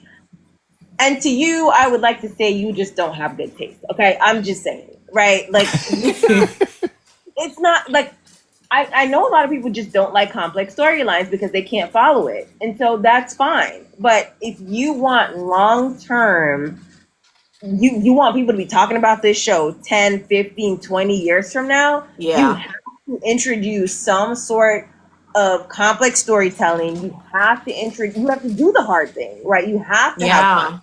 You have to do the difficult thing and make the difficult decision. And I don't know if they're willing to do that. I think they're okay with it as it is right now. And I don't think this is sustainable. Personally, I don't. I totally agree. And I even want to, we once again, y'all keep tapping the screen. We're almost to 20K. Let's keep it pushing. Another cop out that I feel, even with the, we had the cop out with the Impaler. Now we have the cop out with the manager of the clinic. Why are we making Noah the manager of the clinic? There were so many other people that we could have put in that position. Come here. You that gotta go would out? have made more sense, that would have given a little more depth to the clinic, right? It would have given Eva someone else to play off of. If it was Shanice, or if it was, bring Carlton back. I can't stand Carlton, but or give Nicole a new reason to, work with Eva or something. It was so many other options. And for them to just have brought Noah in and now fill in the spot to where Derek shouldn't even done it either. But it's like, once again, we have another cop out when it comes to that role. Convince us he's 26. Wild. They're trying to convince us he's 26. Like, they said he had a white after 5 o'clock shadow. Like they are not. It's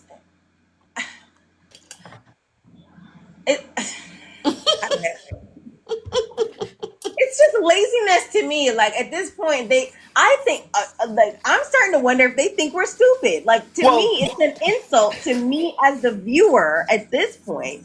Like, do you think we're dumb?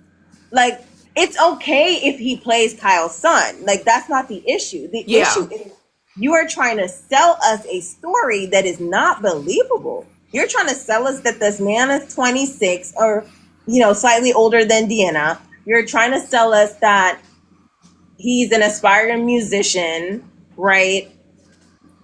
Like, you're trying to sell us this whole story. He has to come to his dad for $200. like if Kyle is this big surgeon who's traveling all over the world, wouldn't he have like some kind Why of he ain't got for his $200? kids, like monthly allowance that automatically goes into their like is Kyle struggling?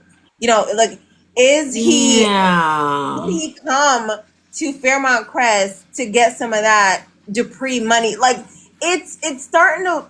I need them to dig deeper. Like I need them to dig deeper. It I just Yeah. agree. And he just looks older standing next to Deanna. I love Deanna having a love interest. I think it's very interesting to see her try to balance normalcy while she's obviously going through this mental moment.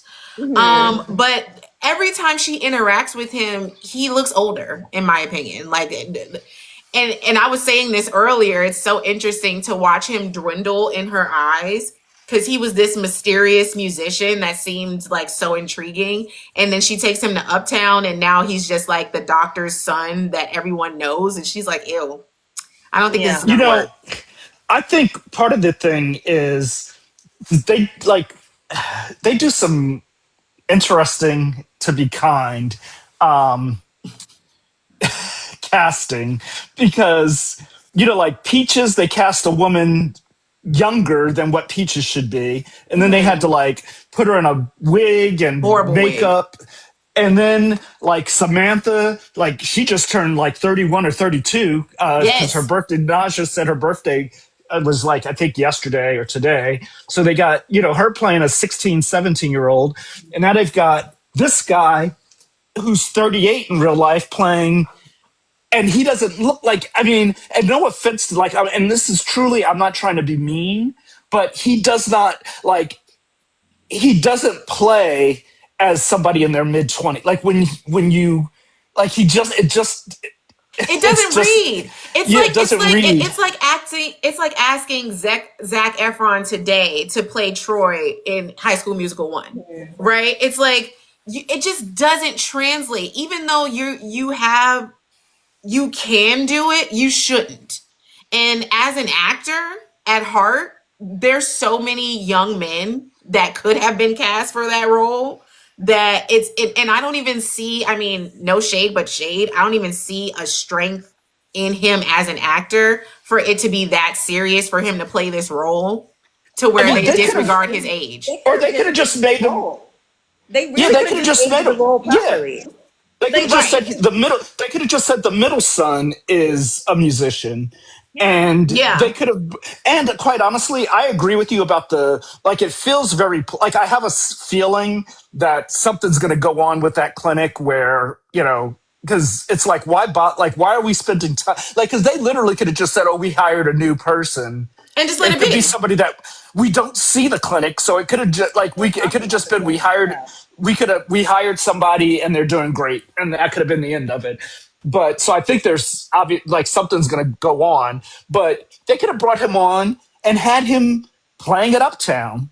He could have just been like the bar musician at up to he could have just gotten a gig where he's the resident uh you know I'm assuming he sings too, so he's the resident performer at Uptown. No And facts. Or And even like, even yeah, go no, ahead. go ahead, Nash. I was saying, like, even if they kept the story as is, right? They are gung ho for this story and they don't want to give up any of it. Just age the character, literally. yeah, Just put him at Naomi's age, or like put him older. But to try and like, and he's not reading as innocent, immature. He doesn't know life. Like he's reading older, immature person. Like, you know what I'm saying? Like, it's just Yes. not reading, I am young, I don't know how to manage my money at all. Like, it's just not.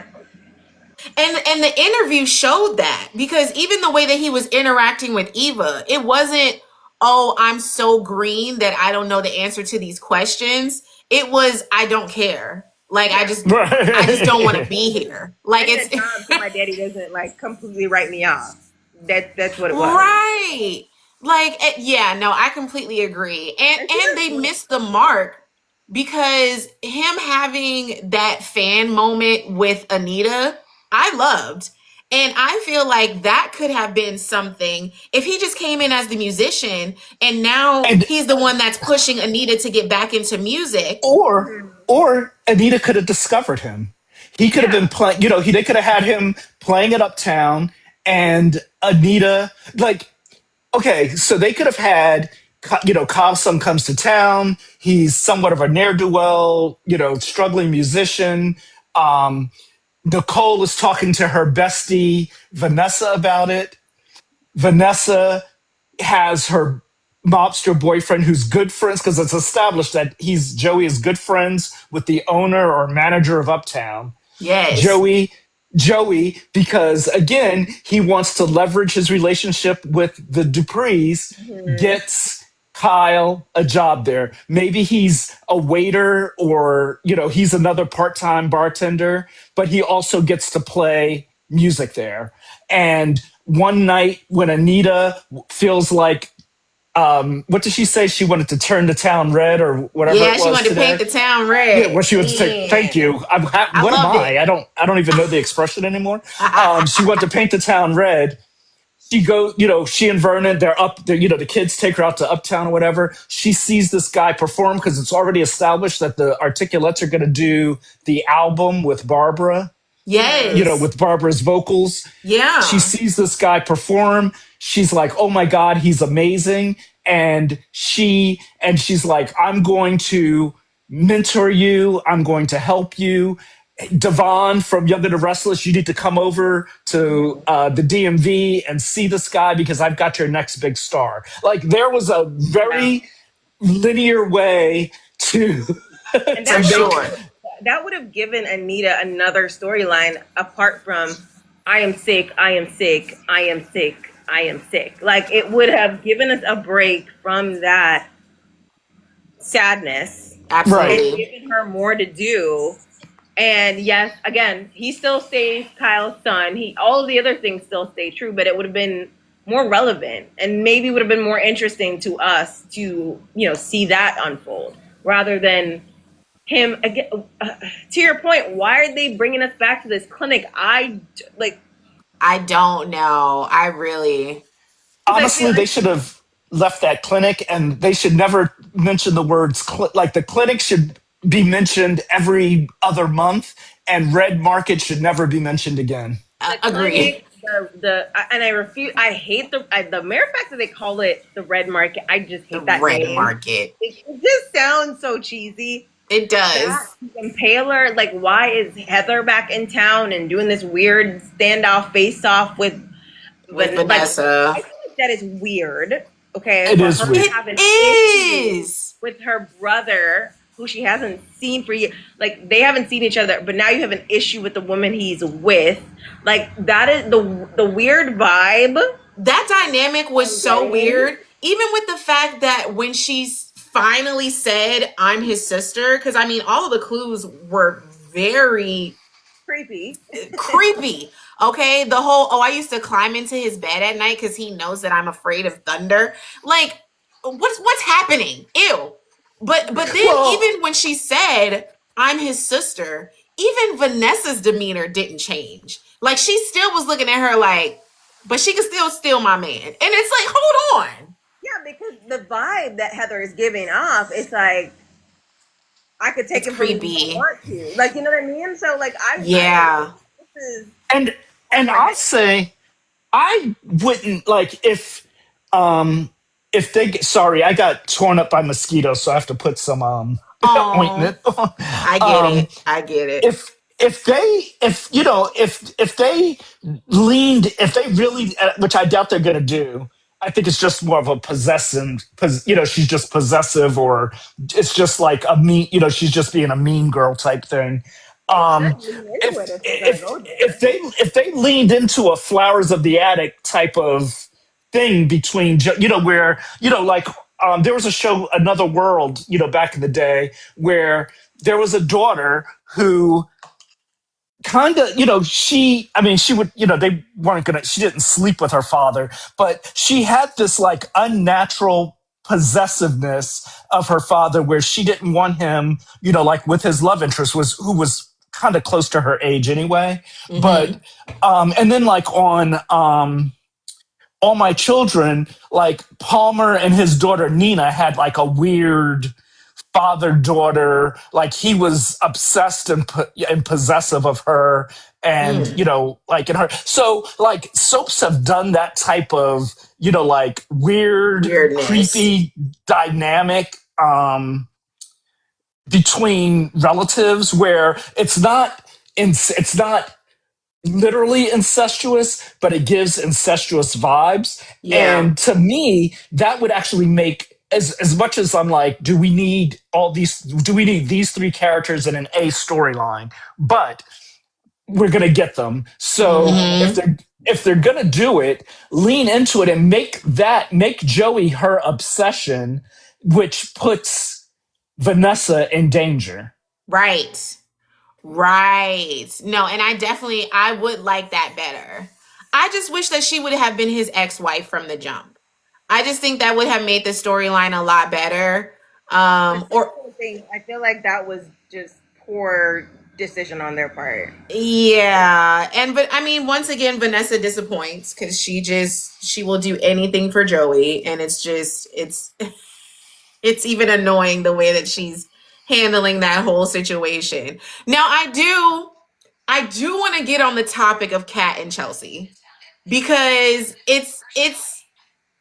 it really rubbed me the wrong way how they just handled this whole interview situation. Because I wanted them to hash it out. I wanted it to be a real conversation to where they can really show their sides and really for it to be Chelsea to explain why she felt so like serious to bring Eva on to her live in the first place. Because for me, I felt like the storyline could have gone without Eva being on her live. She could have had Madison on there. She could have had Ted on there. She could have had, I mean, she could have walked through the halls of Monica, she Garland. could have Dr. Monica. She could have had Yeah, she Dr. could have Mon. had. Well, the thing, yeah. I mean, the thing is that one, like, it's a, she had an accident, so that's, and that, so it was an impromptu need for an organ donor, Mm-hmm. which, okay, fine, but but a lot of people go years being on waiting for a organ donor, Yeah. so the idea that it had to be Eva, and also like, yeah, you get it from but it, like, for me, it would have played better from the donor side of it. Even though, like, Mm-hmm. we know Kat doesn't want to do it, but it's really because her whole thing was black people don't have enough options for when they need an organ Mm-hmm. donated. Mm-hmm. So to me, it's like, you talk like you really want to talk about the importance of the donor, and that you could have done with a doctor, Yes. or you could have found like somebody who just checked the box on their driver's license and one day got called up and said, hey, we need a kidney, are you willing to, can you be here in 20 minutes, like. Now, we understand why they did, we understand they did this for the reason we saw play out on screen, but Mm-hmm. logically, like, to do this interview with just Eva, because that interview really didn't give any, like, Anything. It didn't do a damn it didn't thing. give anything. It You're trying to did be nice. nothing. It was It was unnecessary and a angled waste of time. horribly. I was like, first of all, who set up this camera? The And camera why was are they like, Orphy jeans? Like, is it, Orphy jeans the only, like, I am starting to want, like, again with the wealth on the show, like, why are they in right. this diner? Don't get me wrong, I love a good diner. I love diner food. Okay, I'm a diner girl. But I'm also not a multi-million mogul. I'm not, you know what I'm saying? Like, I mean, you're telling me seriously. the country club doesn't have conference rooms? You're Chelsea trying to doesn't have tell her own me glam room or film that, room. She's an influencer slash model. or they could do it at the hospital. You're trying to tell me there's not a conference room at the hospital? They could. We are bombarded with this stupid hospital every single day. And Literally. you're trying to tell me they don't have a conference room they could have done this in, but we are somehow stuck at Orphe Jeans, and not even in a booth. It wasn't even at a booth. It was in the middle of the bloody restaurant. And like, I mean, there were two objectives to those scenes. One was to show three objectives. One was to show Eva as a victim. Yep. Two was to show Kat as the bad guy once Yep. again. And three was so that Danny could see that Andre didn't go to a golf lesson and he was at Orphe Jeans. But that didn't So even it play was out right. Like that didn't right. even I play was out gonna say that's right. what Right. I was gonna say. He Where Like came were you? home. it Where were didn't. you? Oh, I stopped and got you. I stopped to Did get that, us some cake. What? What? And then my question was, how long was he really gone? Because you're saying, oh, I decided not to go and get us a sweet fix. Were you gone long enough to play a golf game? Because my dad loves golf. I feel like A golf game is hours. I feel it's a like there putt was. putt. He It was playing feels like putt putt. it feels like there was something. It feels like there was something cut. Like that he went. He used a golf lesson as a cover, and he went somewhere else, That would make sense. and then he went to Orphe Jeans Yeah, they to need to show us like. that. Yeah, But we need that's to what I'm see saying. that. It feels like they cut something for time or for because like yes, it doesn't make sense. Why would you lie about a golf lesson just to go to Orphe Jeans? Right, because he knows that they love Orphe Jeans. He could have said that in front of Danny and Vanessa, like, oh no, I'm gonna let y'all talk. I actually got a little sweet tooth right now. I'll be back with something good. And that would have been Yeah, fine.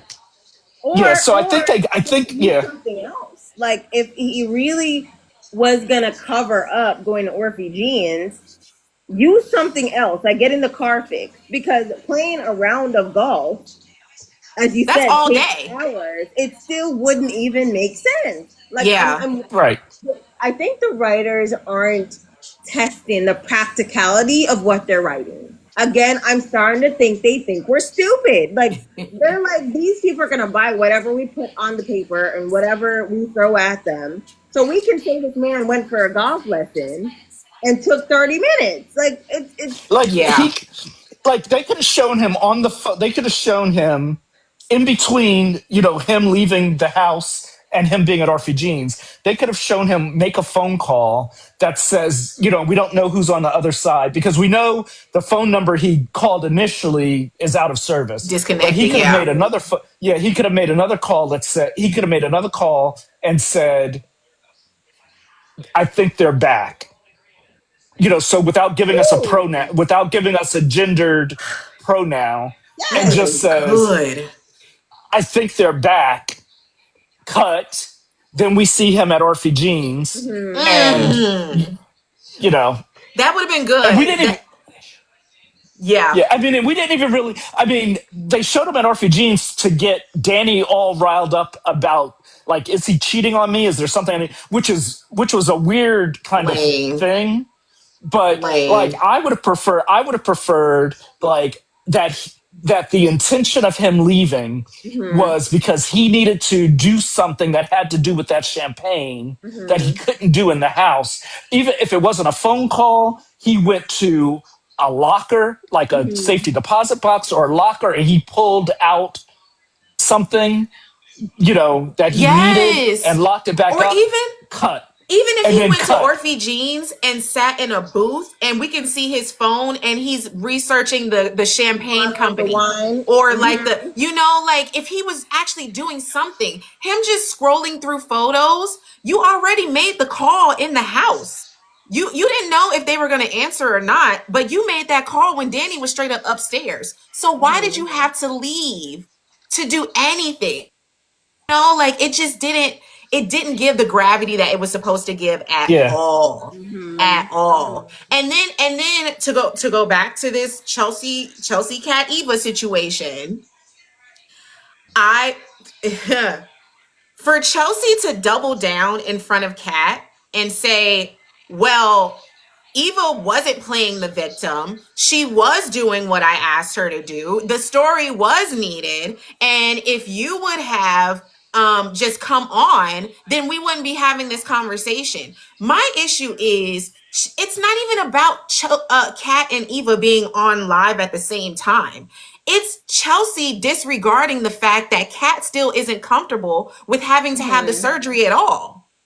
Yeah. Like, as a best friend / cousin, you just completely go past the fact that, like Kat even said to her in her face in that moment, I didn't even have a choice to do this surgery.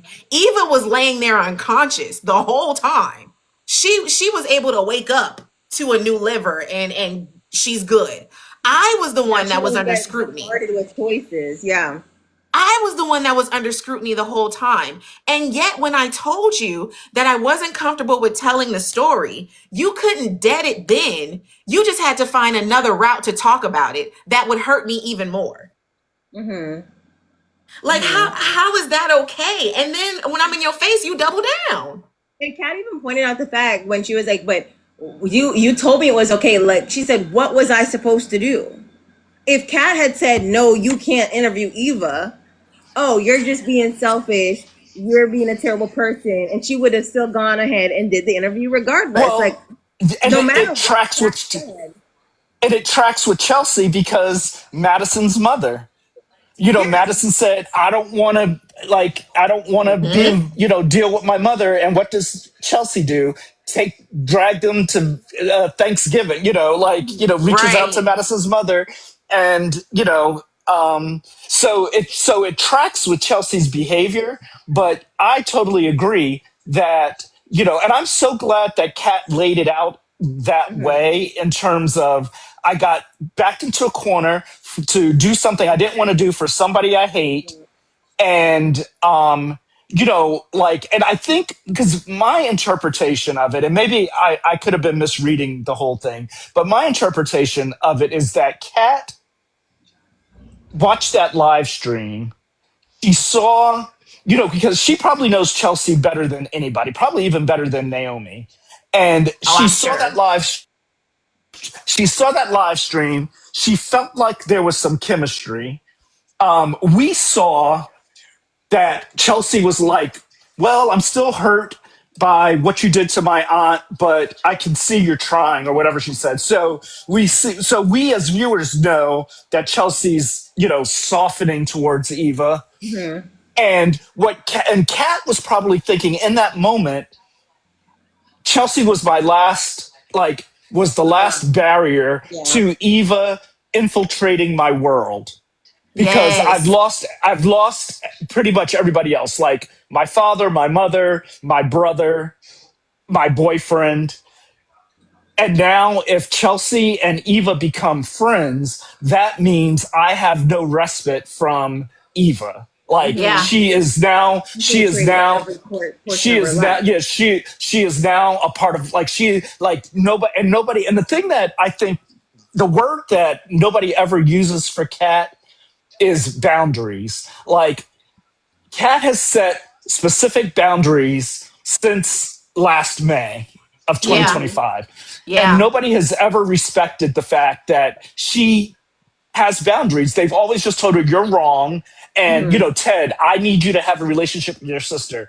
Martin, you're selfish. Why aren't you having a relationship with Eva? So it's like, everybody, and then they tell her, you're such a kind, giving person, but her value for them is only tied to her relationship with Eva. Thank you. It's only kind when it's in favor for them. Yeah. Right. Kat's brattiness, Kat's selfishness, Kat's harsh words, it's never a problem when she's using those things to defend them. When she's coming to their rescue, when she's going in on Haley, nobody's saying, oh, you're going too harsh, you're hitting below the belt. No, go ahead, Kat, you're doing what we want to do because you're attacking Haley, the person that we don't like. Right.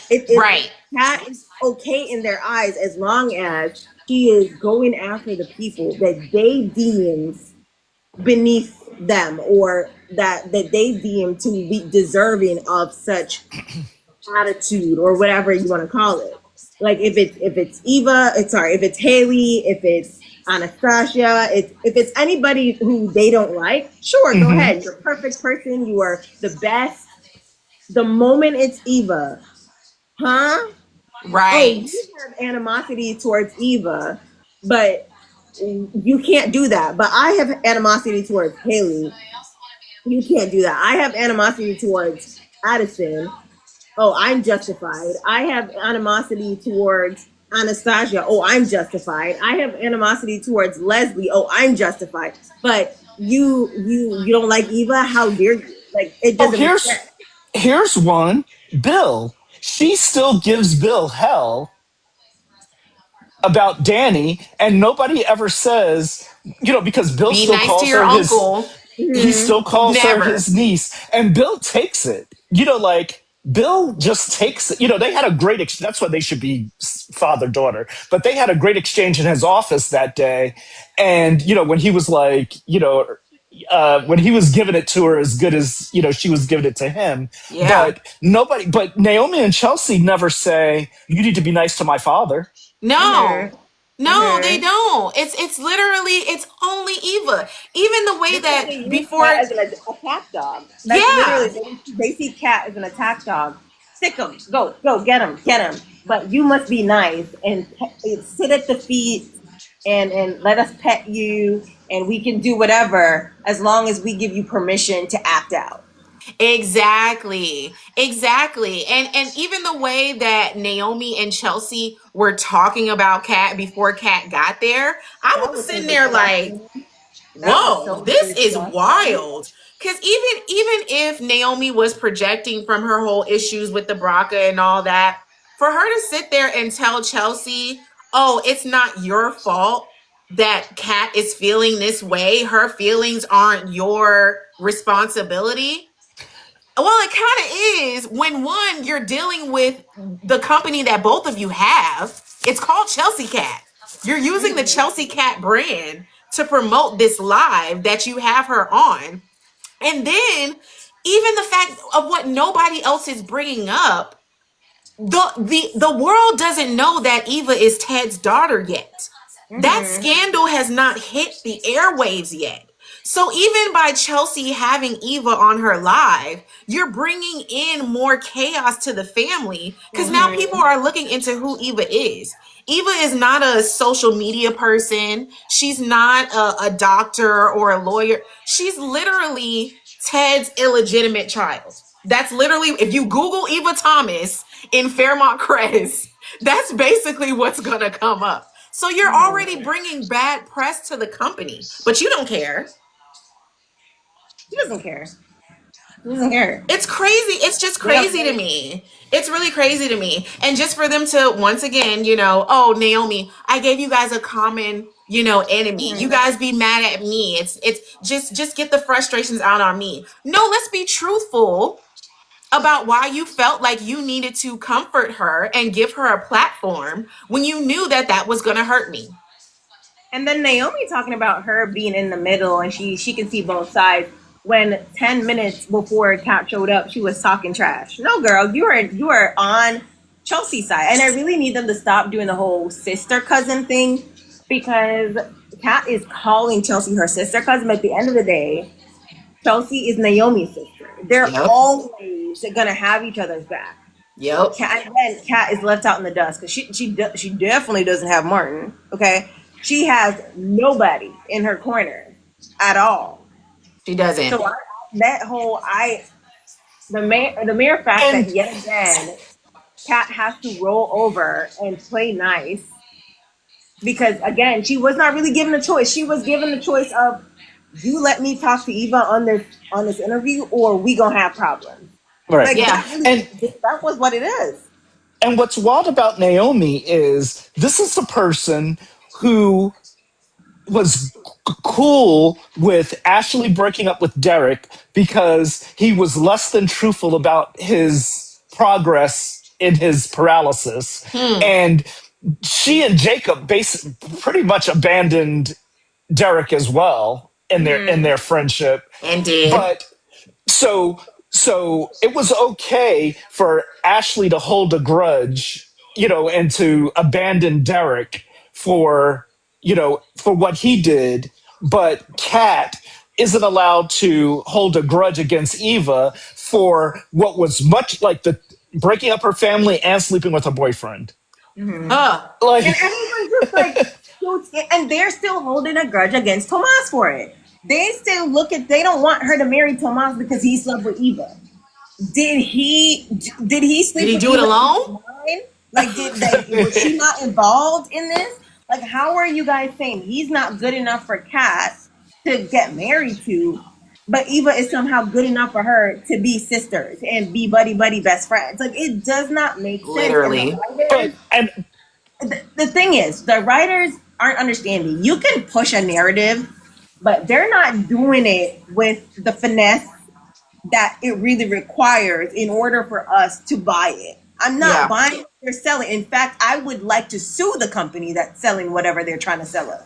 and I will say there is a continuity issue with the writing, because one minute you've got Eva and Kat like nodding and giving each other like a little smile when they're leaving when Kat's leaving the hospital.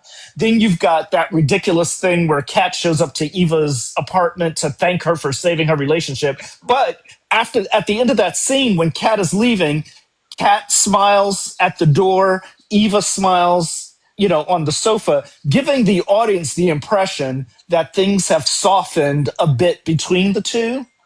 And then we're back to we get to the live stream and we're back to I hate her, and so there's all This is like pick one. Pick one. Right. Granted, Right. I would rather them not be friends because I don't feel like you have to look at oh my god, I just completely blanked.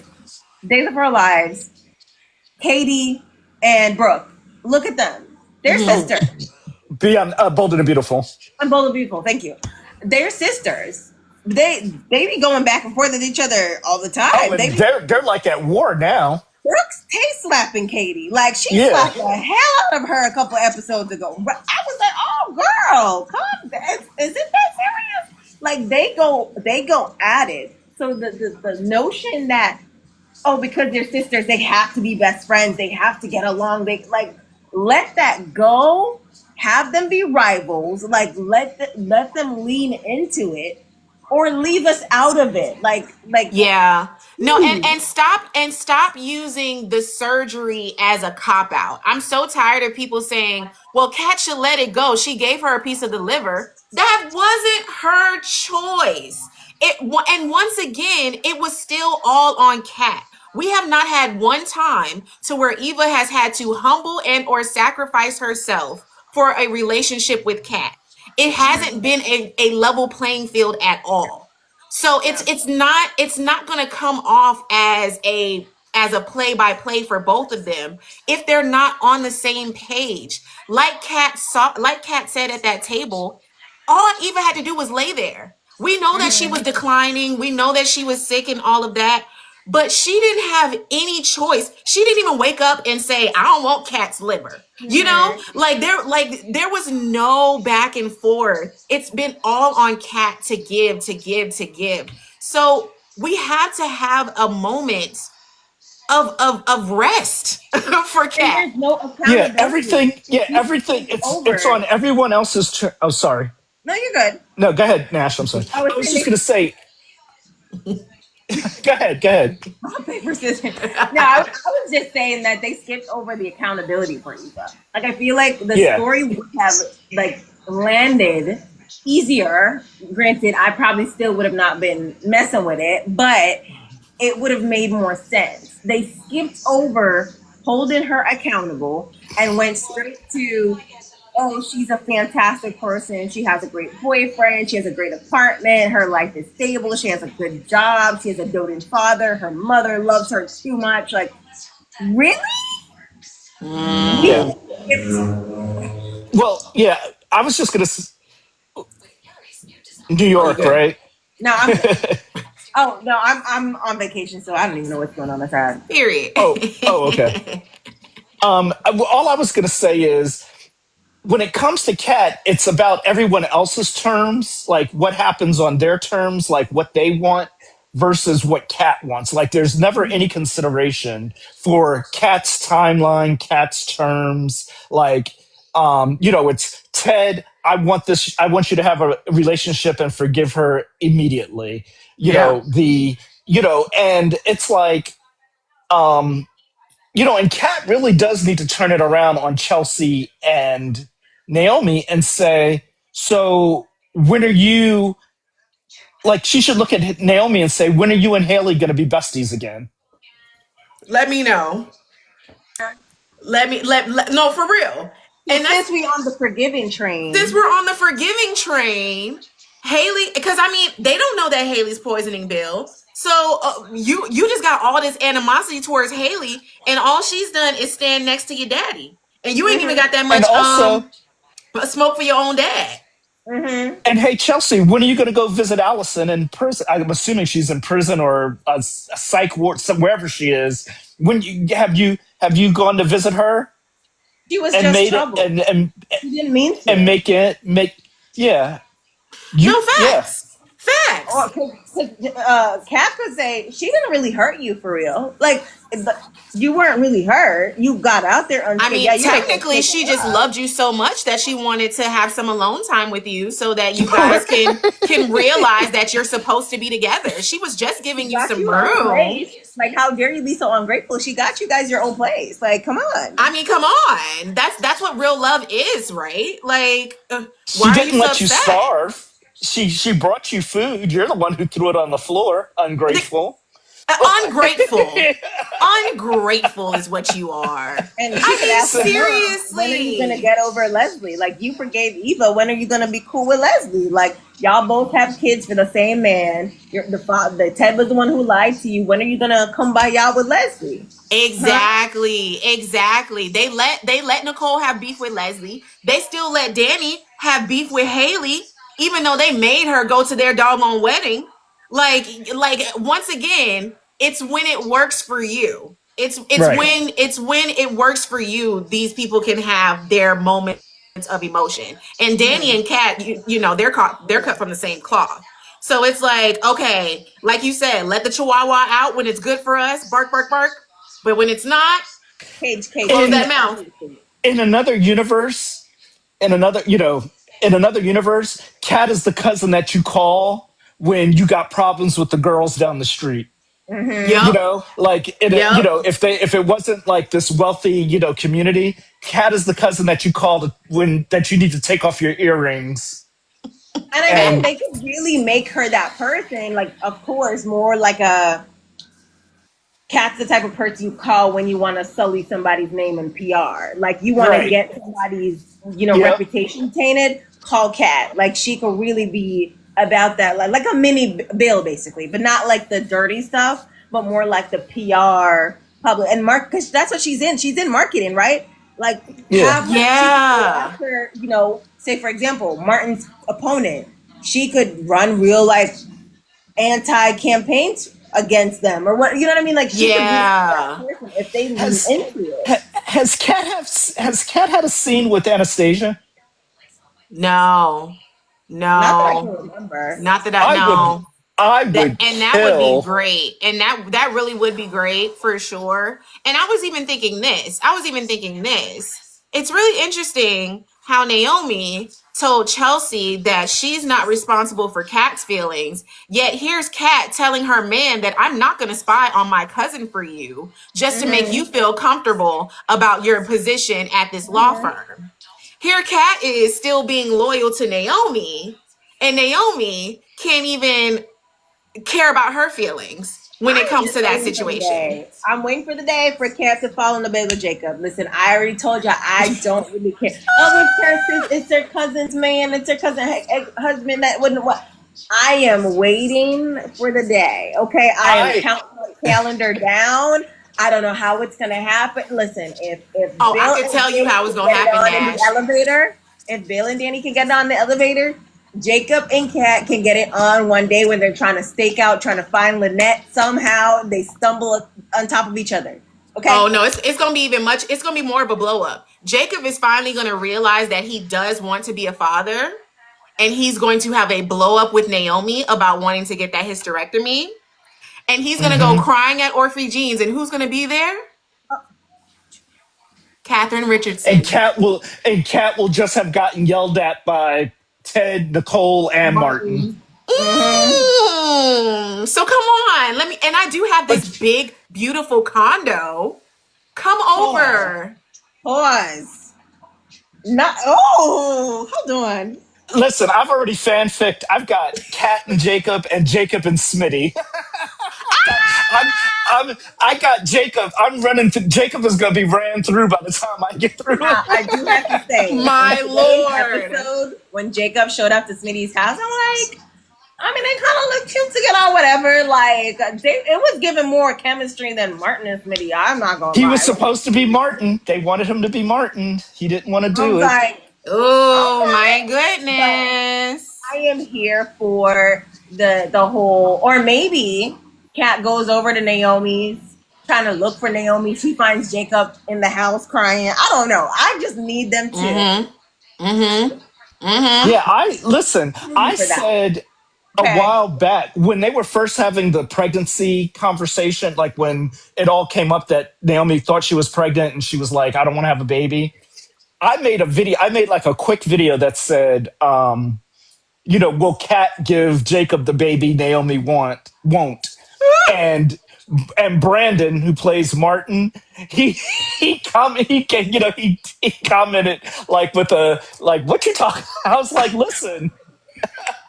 Hey, if this is a soap opera, okay? That baby will be cute, okay? That baby will be cute. I don't think they go there. Like, given what I'm seeing, I don't think they go there.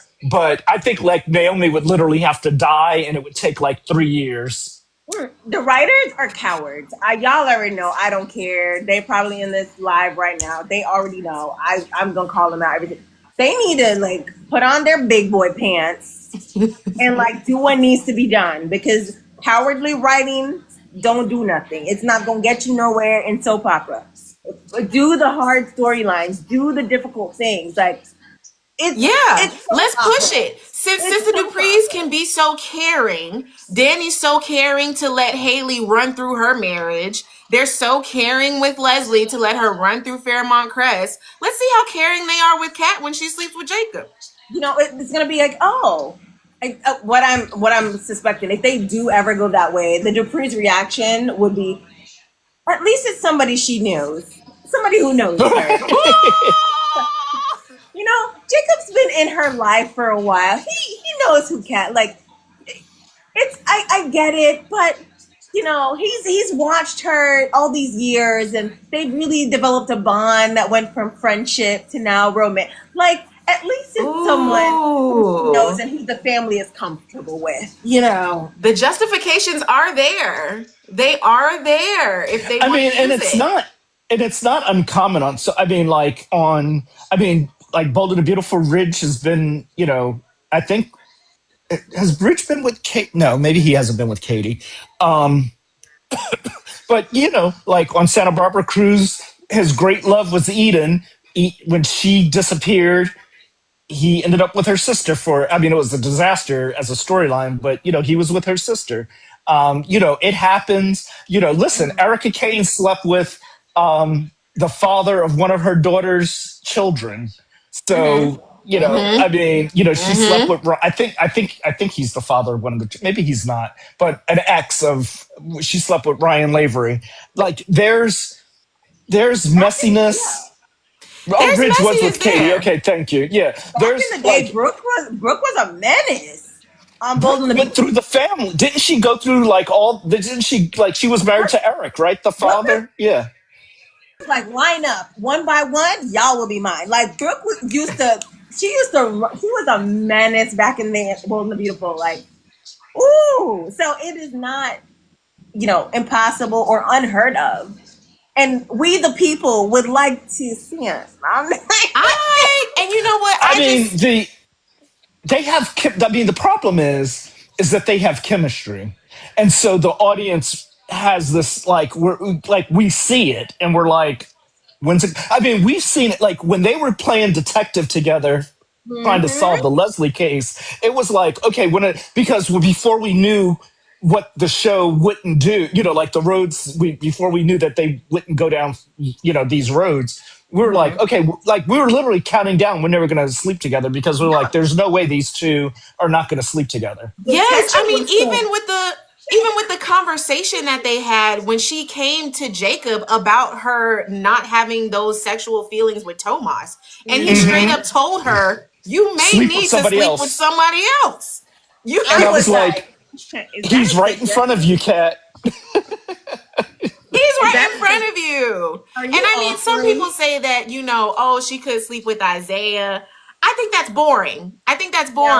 Not only that, I think that Isaiah Road has been closed off, and they've actually put a wall there, and the wall behind the wall is a minefield, and behind the minefield is like, an army after the whole organ donation fiasco. Like after that, I could not see her justifying entertaining someone who spoke to her in such a manner. Yeah. And quite honestly, and nothing against the actor, but as written at the moment, Isaiah's not interesting enough to try to steal from Eva. No. And I was just saying this the other day when it comes to Isaiah, him coming in as a whole bad boy, we're basing this off of his teenage years.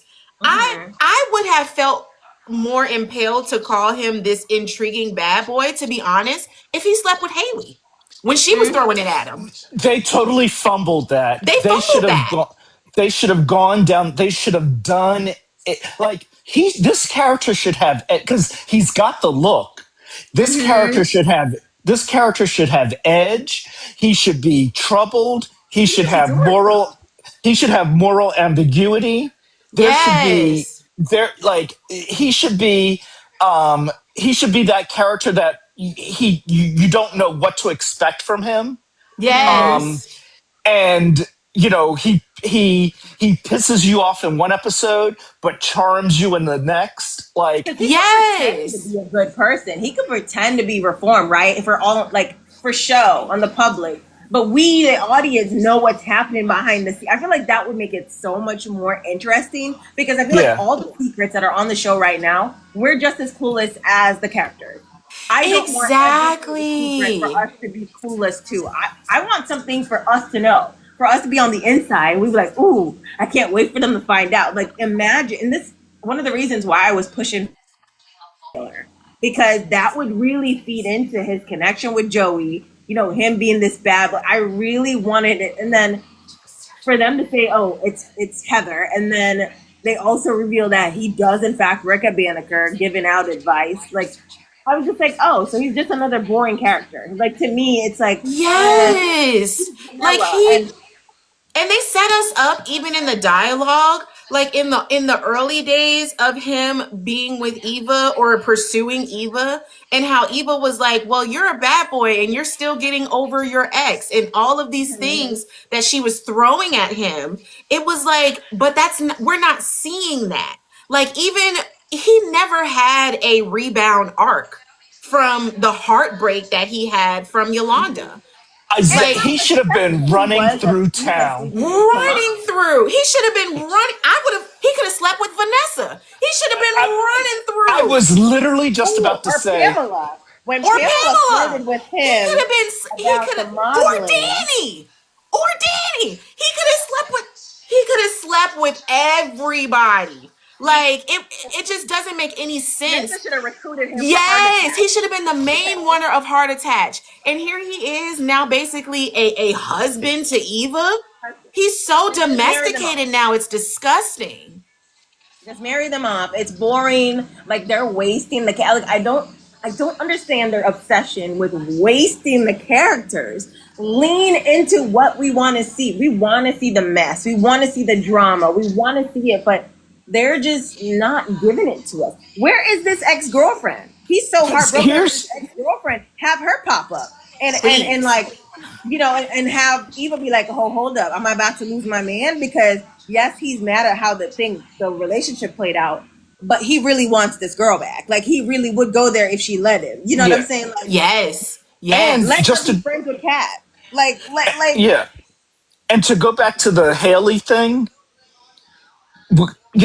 they could have tied it into the Kill Bill story where she like he's so inept, like the sex is so good, like he's so just like, so taken with her, and she manipulates him into, and they could have done it in a way where it's somewhat unsuspecting, but she manipulates him into, helping her with this plan.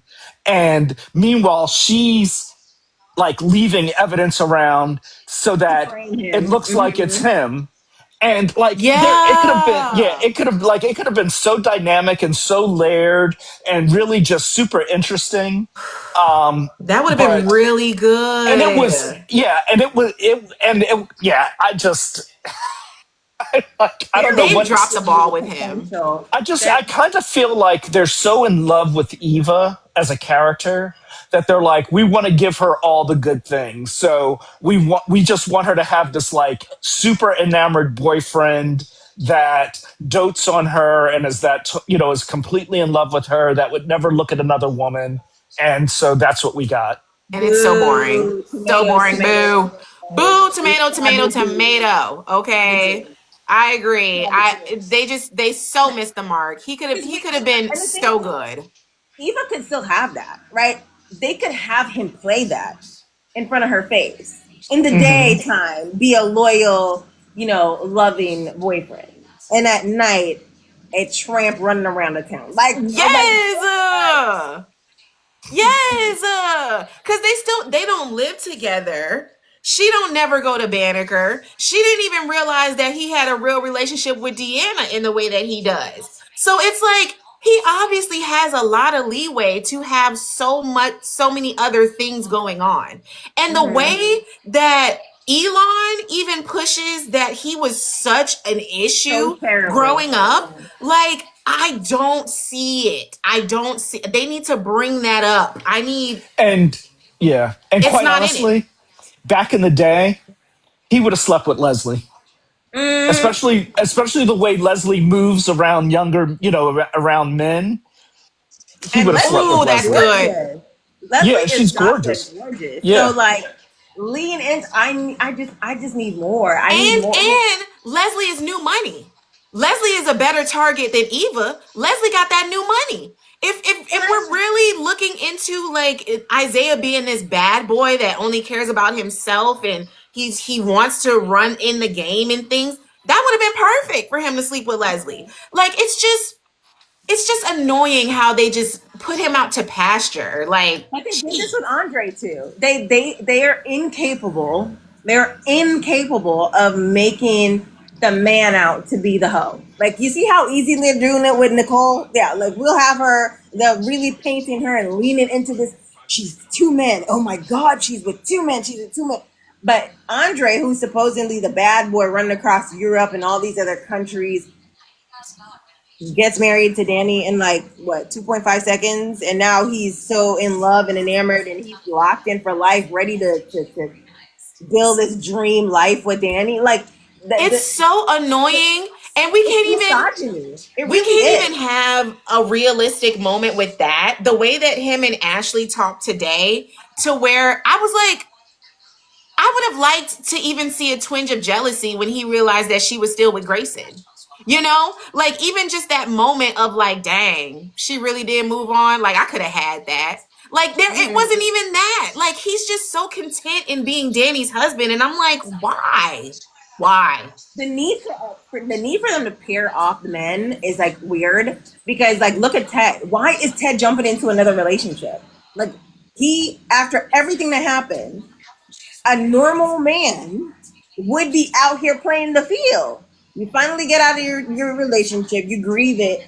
He could even be grieving by running through the women in Everybody. Fairmount Press. Yeah. Okay. Anastasia one day says something to him and they have ridiculous hate sex. You know what I'm saying? Like, Because why like not?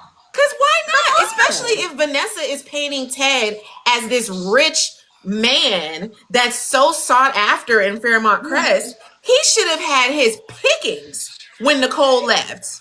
They and it's I don't understand why they're afraid of that because they push the Danny and Andre being in bed 95% of the time we see Danny and Andre they're in bed. So they're not afraid Yes. of, intimate scenes. They're just afraid of giving us interesting intimate scenes. Like they You keep know, giving yeah. us this dry, boring, just like it's just like, come They on. and Anastasia would sleep with Isaiah too. Oh, In absolutely. a I love that heartbeat. moment when In a Vanessa heartbeat. threw it in her face About when Diego. she about Diego when she approached Vanessa and Joey about how they were, and y'all look messy or whatever because obviously they had just finished getting it on in the car. And it's just like, yes, Anastasia is that, and why would she be? She is the rich woman that apparently had what, 7 husbands or something. Like, Mm-hmm. yes, she should be having her fun. Isaiah, that should have been his first target. And Like, why are we not leaning into this whole heart attack thing? Get Vanessa away from Joey's dirty business. Lean into heart attacks. Like to me, when that husband came back and like was going after Vanessa, I was like, oh, okay, hold up, sir. You're finding out your wife is sneaking around with her little side dudes and little pool boys. To me, that was a good storyline. I was waiting for them to lean into it. yeah, Let's lean into that a little bit more. Like yeah. Danny find out her Bill was cheating on her. Nicole find out they should have been using heart attacks. Come on, give us the story. That would make for such a Or good even story. with Grayson. Grayson needs money. Why is he bartending? He should be working for Heart Attach. He Okay, he was ready to give. He's selling plasma and stuff. He's doing stuff on the black market. You telling me Vanessa ain't give him a job at Heart Attach? Like, if you can sell plasma, you can sell pee. Come on, like come on. come on. Like, what are we doing? We're missing the mark. Lean in the heart attack, and then again, when they tried to like rope in Vienna's friend, setting up with her with the heart attack, I thought that they were gonna go somewhere with that. I'm like, oh, that would be good, and then it just disappeared. Because imagine It just fluttered your away. friends. Imagine your friends set you up with some guy you don't know. He's from a escort service. You have, I don't know if Deanna has had sex or not, but you have like this incredible sex. You get you get this attachment, and like somewhat. And Deanna seems like the type that would be obsessed. And then you find out not only is he an escort, but he's an escort that works for your mother. And your Yeah. mother has had him. Your mother has had him And your too. mother has had him, And your right? mother has had Yes. him. Yes. She also Yes. has. Remember, she was kind of into Diego a little bit. She was like a little bit possessive of Diego. So we Yeah. can She see was Until, where mad when yeah. he said that he had another client that time. Yeah. Remember? She was so like, we know "Hold where Deanna on." gets it from. So imagine Yes. if they both had an obsession over the same. I feel like that would have made Vanessa so much more interesting than have her bouncing back and forth between Danny and oh, I gotta go talk to your sister Nicole. Oh, I gotta go talk to Danny. Oh, I gotta the best friend trope or whatever they're trying to do with her. They throw it in the trash. Okay, Yeah. heart Yeah. attack. Make it the scandals. Imagine the scandals. We're bringing in behind the. Remember, beyond the. Lean into the name of the show, please. Beyond the gates. These Yes. women and men who are in these prominent positions, doing all these little sneaky stuff behind the gates, and what really happens in these families and marriages. Come on, it would Yes. have even made more sense, right?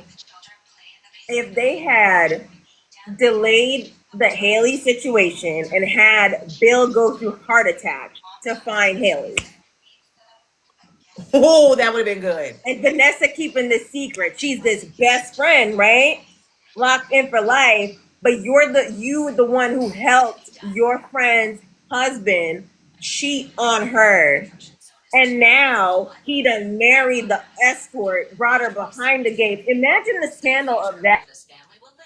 Ooh, the scandal. Especially now with Danny being her bestie through this whole Joey situation because Nicole can't even stomach the man. And then for her to find out that it was Vanessa that knew about all of Bill's mistresses. Or even if Haley wasn't through it, some at this point, some of Bill's mistresses, like, give us something. I need Yeah. them to Yeah. stop telling us half stories and then abandoning them and thinking that we're just gonna magically have amnesia and forget everything else. Like, Yeah. Yeah, I agree. I totally agree. They're missing the mark with so many of these characters and yeah, it's really wild. And even just with I already see the fizzle out of the Deanna situation and it's already annoying me the way that they brought it in so strong with her talking to Doug, the way that, talking to him to where we see him in person and we're witnessing the conversation. And then the one conversation that she had with her phone to where it was like, oh, she's talking to a photo. Okay, she really is kind of losing it. To now, she just brings out the photo whenever. Like, oh, I just had this moment with Kat. Like, now I need to have this photo. And it wasn't even Isaiah coming to her and saying, hey, you talking to your phone, girl. Like, you good? I see you talking to this photo. They're not even playing into that anymore. And it's just like, are they going to let that fizzle out? Because she was so hard going on that plan of avenging Doug. And I know that we're in a different storyline right now. It's probably going to circle back to it. But I'm already seeing the fizzle out of that. And it's like, oh, please don't. I think what they need to do when they write stories. So when I write, I come up with an idea and then I try to flesh that out as far as I can take it. Even if what I'm writing for is like a limited series or whatever, I'm fleshing it out like I'm writing it for 5 seasons because I need to see how far this goes. They're not fleshing the storylines out. So by the time they get to 2, 3, 4, 5 episodes, they're out of ideas because they didn't take the time to really flesh and dig deep into how they're going to write the storyline and how they're going to connect it to other things. They're just putting a storyline as though it's just a single thread. But It every feels single like thread needs to be woven together in a way that makes a cohesive story. Yeah. yeah, it Yeah. feels like they're writing like week by week or 2 weeks, 2 weeks out. It doesn't feel like they're right. Like it does, like you're saying, it doesn't feel like it's like, and maybe they are, and maybe this is just how they're writing, but it doesn't feel like they're writing like a 4 month story. And like it doesn't feel like when they write the script that they know what's happening in 4 months. It feels like they're going kind of like week to, kind of moment by moment Yeah. And and it figuring it out really as they go along. and it really doesn't work because if you're not doing the full flesh out like you said, Nash, for me as a writer, I've learned that I need to fully round out my characters to where wherever I put them, there's gonna be conversation and movement because they already understand who they are and I know how they're gonna move.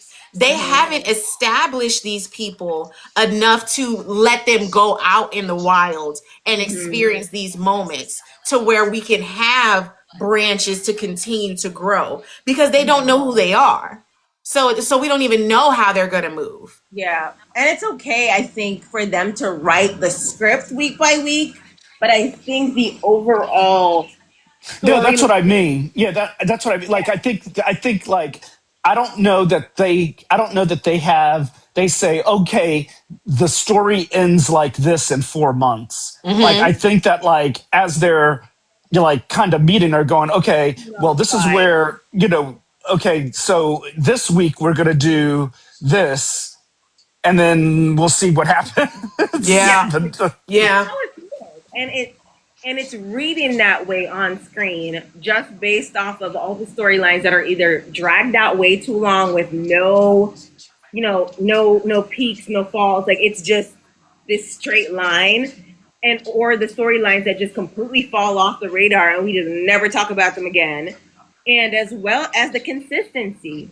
I And don't feel like we have because for me, I feel like when you're writing, you need one board that stays consistent throughout the entire show, where you put down things that are not going to change, like things that don't change ever. The location of buildings never change. They don't move. You put them there. Like certain things, people's backgrounds, their ages, they don't change. Like we need that for them to have that somewhere so they can be reminded when they're writing the script, because now they're writing a script that does not connect with things that they've told us in the past. So Yeah. now as the audience, we're like, but didn't they say, but didn't he go? And it's not adding up. So we're having to ask people like, wasn't that the case like a year ago that he or she said so and so, or he or she referred to so and so? And Yeah. now you're looking at the current story and it doesn't make sense because there's no consistency. right. It's just all over the place. And Yeah. I got to tell you guys before, because I'm gonna have to go to bed soon because I'm Oh, I No, exhausted. I know. But understand. but Yeah. um, but I would say like I don't know how many people watch General Hospital on here, but General Hospital has been the best soap of the summer, and all the stuff you're pointing out, Nash, is glaring on Beyond the Gates if you watch General Hospital. And General Mm-hmm. Hospital isn't perfect by any point. Like their storytelling is jacked up sometimes, but this summer they have been playing like they just did they had a character Drew who I think back in like he got shot a while back, right? So he gets shot. So it's a who shot Drew, right? They the wife goes on trial for his attempted murder. He makes and they end up like getting like they end up getting married. He and then she goes on trial for attempted murder. She gets acquitted. During her time on the stand, though, you find out as she's testifying that they do flashbacks that show that she actually did shoot him. Oh, and she got off.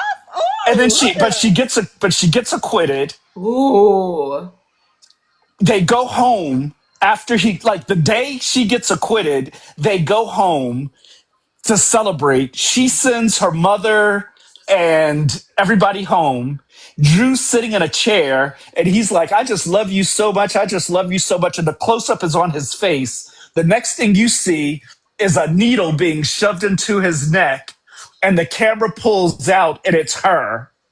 He falls onto the floor and and she's been giving him this drug that mimics she gave him a drug that mimics him having a stroke. So then she calls her mother all panicked and she's like because the mother doesn't know yet, and they get him to General Hospital and they're like, he's had a stroke and he's just living inside his body, he can't communicate, blah blah blah. He eventually comes home, like they eventually like move him, he's still in this state, but she's drugging him every day to keep him in this state. Then she is like, oh, she tells her mother, I need you to give him his shot or whatever. So the mother gives him the shot. And then she's like, oh, yeah, by the way, I've been drugging him to keep him in this state. And now I have your fingerprints on this syringe in this plastic bag. So if you tell on me, you're implicated as well. Oh my they so need to go gosh. ahead and hit them up because I think that's what they're trying to do with Haley's With story. They Haley and So just want to wait, Bill. hit but them but wait a up. minute. So then they climax this big other umbrella story a few weeks ago, right? The guy who was supplying her with the drug, the big villain, is now in jail, so she can't get the drug. Not him So about to wake up. Drew is getting better. Ah!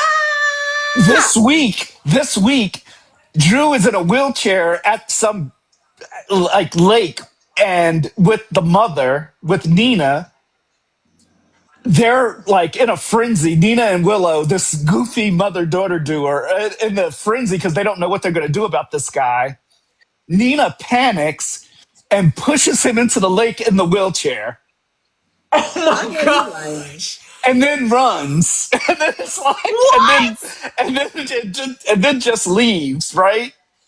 So then there's a character, a young teenage, like, well, he's not a teenager, he's like 20 something, but he's a lifeguard. So he sees Drew, like Drew's trying to like, because Drew like he has some movement now, so he's trying to like pull himself up out of the water. The lifeguard comes in, pulls him out, takes him to home, right? So then the lifeguard goes back to the pier. He sees Nina and this other guy, and he's like, "Oh yeah, Drew fell into the lake, and I pulled him out, and I drove him home." And so Drew surprises his wife Willow. She doesn't know any of this happened. So he walks in, walking and talking, and he's like, "I might kill you now." He's like, but he's like, "I'm not going to. You're going to wish you were dead when I'm done with you." So then he sees her looking at a baseball bat, and he's like, "Don't you even try it." And she's like, "Well, you just fell into a lake. Your energy, you're not back up to your 100%." So he's like, so they're like basically about to run for the bat when her mother and the guy who works for like a spy agency comes in with a gun, and she's like, and the mother and the guy is like, Drew is like, you can't kill me. And the mother's like, nobody's going to care how you died. Just shoot him. And so Oh my God. the spy guy is like, we don't have to do that because I have all this blackmail on him. Because he was a congressman and the wife now has his seat in Congress. And so he's like, because she took his seat when he was incapacitated. And now she loves it. She loves the power. And so he's like, "Oh, you've been like misappropriating funds." And Drew's like, "Oh, that's a couple of years in prison." And he's like, "Oh no, each count is like up to 20 years in Yeah. prison. So your daughter will never see you like, and so then they come to like, we'll get a divorce. I'm sure it's going to go further, but they come to this like, I won't hurt you. You won't hurt me. We'll just, go our separate ways. But Drew's a true villain, so I'm sure he's got something else up his sleeve. But that was like that moment where Nina because it was such an unexpected moment when Nina pushed him into the lake in a wheelchair. I was like, and so it's stuff like that where you're like, hey, Beyond the Gates, are you watching? Like, are you watching the? Yes, because all of that just told me that Haley's not desperate enough. That's what Yeah. I'm hearing. Like Haley, like with these drops, she's not pushing it hard enough. And she's believing Randy. Like you were trying to tell me, you believed Randy for a year that you were poisoning somebody. This man has had tremors. Tremors. That's it. Tremors That's it. don't kill nobody. Tremors. Tremors. You're trying to tell me you just believe Randy so much. He's such a great cousin that you believe him that he's giving you drops. Drops. Literally. Yeah. Literally. It is. I'm telling. Like I listen. I'm in and out of General Hospital. So I don't watch General Hospital like every day, but I follow recaps online, like people who like do on Blue Sky, like they do recaps and stuff as the show, like they do live tweeting basically. Yeah. And then like so then I'll know if it's an episode I really need to watch, and I'll watch it. And I was just like, I'm watching it, I'm going, my God, Beyond the Gates had the tornado like in June, right? Yeah.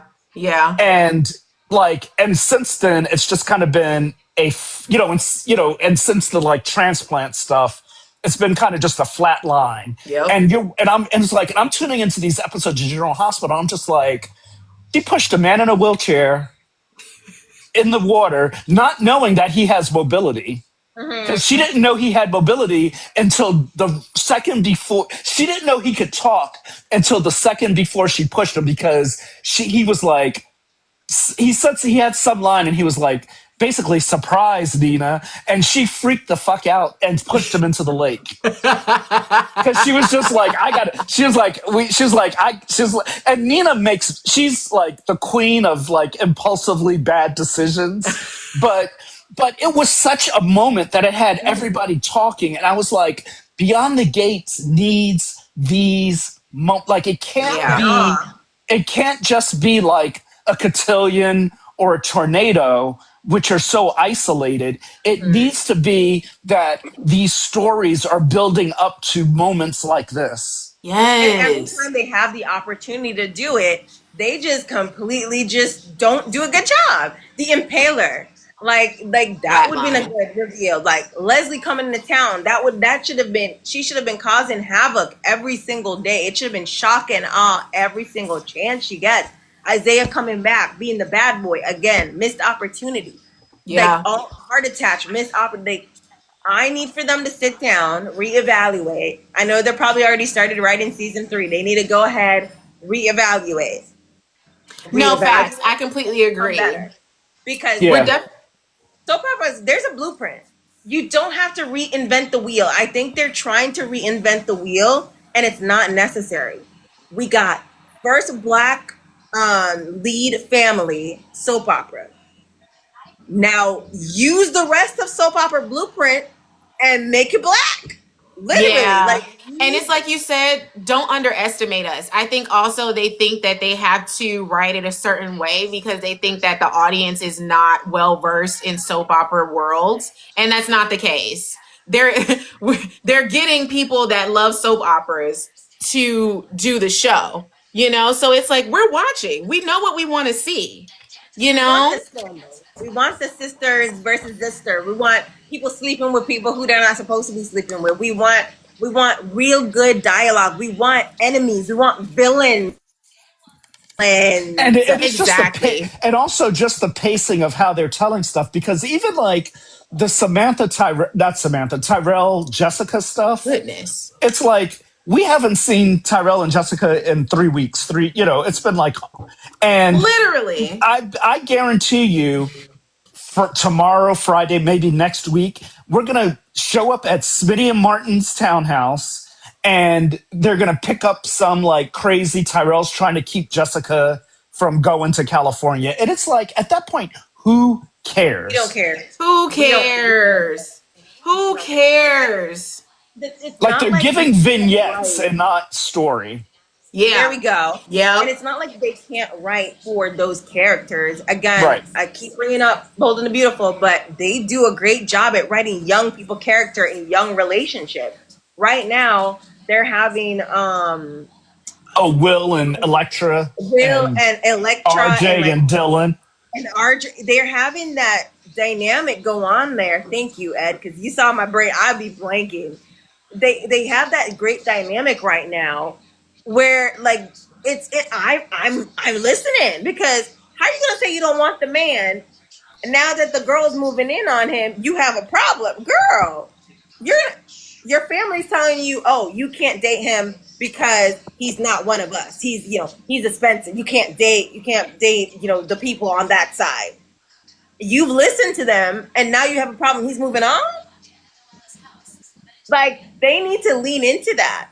If we're gonna have Jessica and Tyrell be a thing, lean into it. Yeah, and not little drops, right? Like I do like the storyline of him going crazy and thinking, hey, if I can just confine her for a week or so, then she will choose to stay with me and not go to LA. But we've had those moments already. The moment to do that was after the cotillion, when they went to the beach house. Mm-hmm. When they got to that beach house, Or he could have straight up said, I'm not letting you leave. We're not leaving. listen, Allison 2.0. I've had female friends tell me that they've caught guys taking the cop. And Not you froze right there. Said enough of that. Not you froze right there. That's hilarious. Cause you about to spill the tea. Yes, that is a real thing. And it has a name. It does. So Tyrell, like that's something he to get her pregnant. And he was like, we're both rich. It's not like, we'd be in poverty. We're both wealthy. We'd be fine, but she'd have to stay. She couldn't go to California. She'd have to stay here and go to Banneker. Mm-hmm. Right. Because you can still go to school. Banneker's down the street. And and then she'd be with me forever because we have And a then baby and then together. she goes and does a little whoop-de-doo, control alt delete, decides to dip out on him. Control Alt Delete. He turns to Chessie for comfort. Now we have a Dupree Richardson crossover with the Belclair. They're sticking around. They know their families don't get along, right? We can't let anybody know. Secret lovers. That's what we are. Imagine that, right? Yes. No, that's Rival good. family kids are now doing the do. They're actually it starts out as just them being rebellious or whatever, but they actually fall for each other. Yeah. Come on, Yeah. writers, come Yeah. on. We're giving it to them tonight for sure. This is we've definitely dug a lot into what's going on, and they have so much potential. I think that's why I love having these conversations, because if anything, it's showing them we're still here. Like we do want this. Like just try harder. Just We're try a holding little on by a harder. thread, though. I mean, I can say for myself, I'm holding on by a thread. Okay, my thread it's one of those threads that have like multiple individual threads wrapped around, and they just keep popping. I'm holding I on barely. I I get it's it. like I get super frustrated, but it's like I do care, and I know like some days I look unhinged when I do my recaps, but that's because I care, because I think I do believe that it's important that this show is on the air, that this Yes. show, but it's also like this isn't this isn't This Is Us, or Mm-hmm. Highway to Heaven, or Or the have and the have nots, or any or Tyler no, Perry I'm just talking production. about I'm like trying to reference like family friendly, you Mm-hmm. know, Yeah. like what was the show with Peter Krause and Lauren, what's her face from the Gilmore Girls on NBC? It was like that big family show. I can't remember what it was called. I don't It remember. was based on a movie. I can't remember it, um but like this is like you're in a genre, Oh, they Parenthood. said Thank you so Parenthood. much. So this isn't that. Like that's not what daytime viewers want. Like we Mm-hmm. want the juicy, salacious, scandalous, intriguing, Yes. compelling stories. Because Yes. Yes. remember, those shows are only delivering 13 to 22 episodes a year. You're delivering, next year you should be up to 250 episodes. Like you can't do Parenthood for 250 days. No. So No. like you gotta, so it's like, so I'm holding on because I believe that it's important, and that um we've, generations only lasted like a year and a half, 2 years. Yeah, um the American version was 2 years, and then the South yeah, African version was like 15 or something like yeah. that. I think. So like we need, like it, like the show needs to, you know be and by, a lot of measurements it is successful, but it also can't just stand on the laurels of it's a black show and you need to Mhm. support it because it's a black show. Yeah. And I but think that's what they're doing at this point. It feels like but we're being held hostage. Yeah. but I want it to be like the hot daytime drama that it should be, Yes. because like the two head writers they have a lineage. It's not like they didn't write for, they wrote for General Hospital, Santa Barbara, All My Children. We're not you new know to it. They're not new to this. she They're not new to this. Michelle wrote for Ambitions. Tracy had she had a primetime show on Freeform of her own. So like they understand like running a show, telling salacious, compelling, a mix of medical, spy, family, you know drama, that and even like a show, like to go way back, even a show like Ryan's Hope, which was mostly a family centered show that did have some mob aspects because it Mhm. took place in New York City. Mm-hmm. But it was like family getting along, but the the conflicting family dynamics of, like this immigrant Irish family. And that was a first. Like that's kind of the equivalent of Beyond the Gates today, right? Because they had Mm-hmm. never done, like this kind of, like where it was an immigrant family and on daytime, like, where the lead family was this immigrant family. Yeah. And but it won in its first year. I believe it won best daytime drama. Oh wow. And Beyond the Gates might, who knows that, because it's already, by the way, if you guys don't already know, the way the daytime Emmys work is it's basically one round of voting. Mm-hmm. So you get the nominations, but the winner through that one round, the winner is already Already determined. chosen. Okay. So there's not, Oh. so it used to be a round of nominations where, it'd be like, okay, these are the nominations for best show. And then, like everybody submits, then you get 5 nominees, and Mm-hmm. then there's Then a they blue vote. ribbon. And then there's a blue ribbon panel who watches the submissions of those 5. And then out of the 5, they choose the winner. Mm-hmm. By blind Mm-hmm. ballot. Now it's just one round where you based on how you rank it, they take the like the best. I think this year there's 4 nominees, so they take the 4 best, highest ranked. But then the highest ranked is the winner. They It's just already don't announce it. chosen. Yeah, so that you just don't fight out until October. So, Mm. like it's all right. So, like, I mean, there's a good chance. Beyond the Gates has a good chance of they have as good a chance as Days Everybody of Our else. Lives. Days of Our Lives has been terrible, so and it's nominated. So they have a good chance.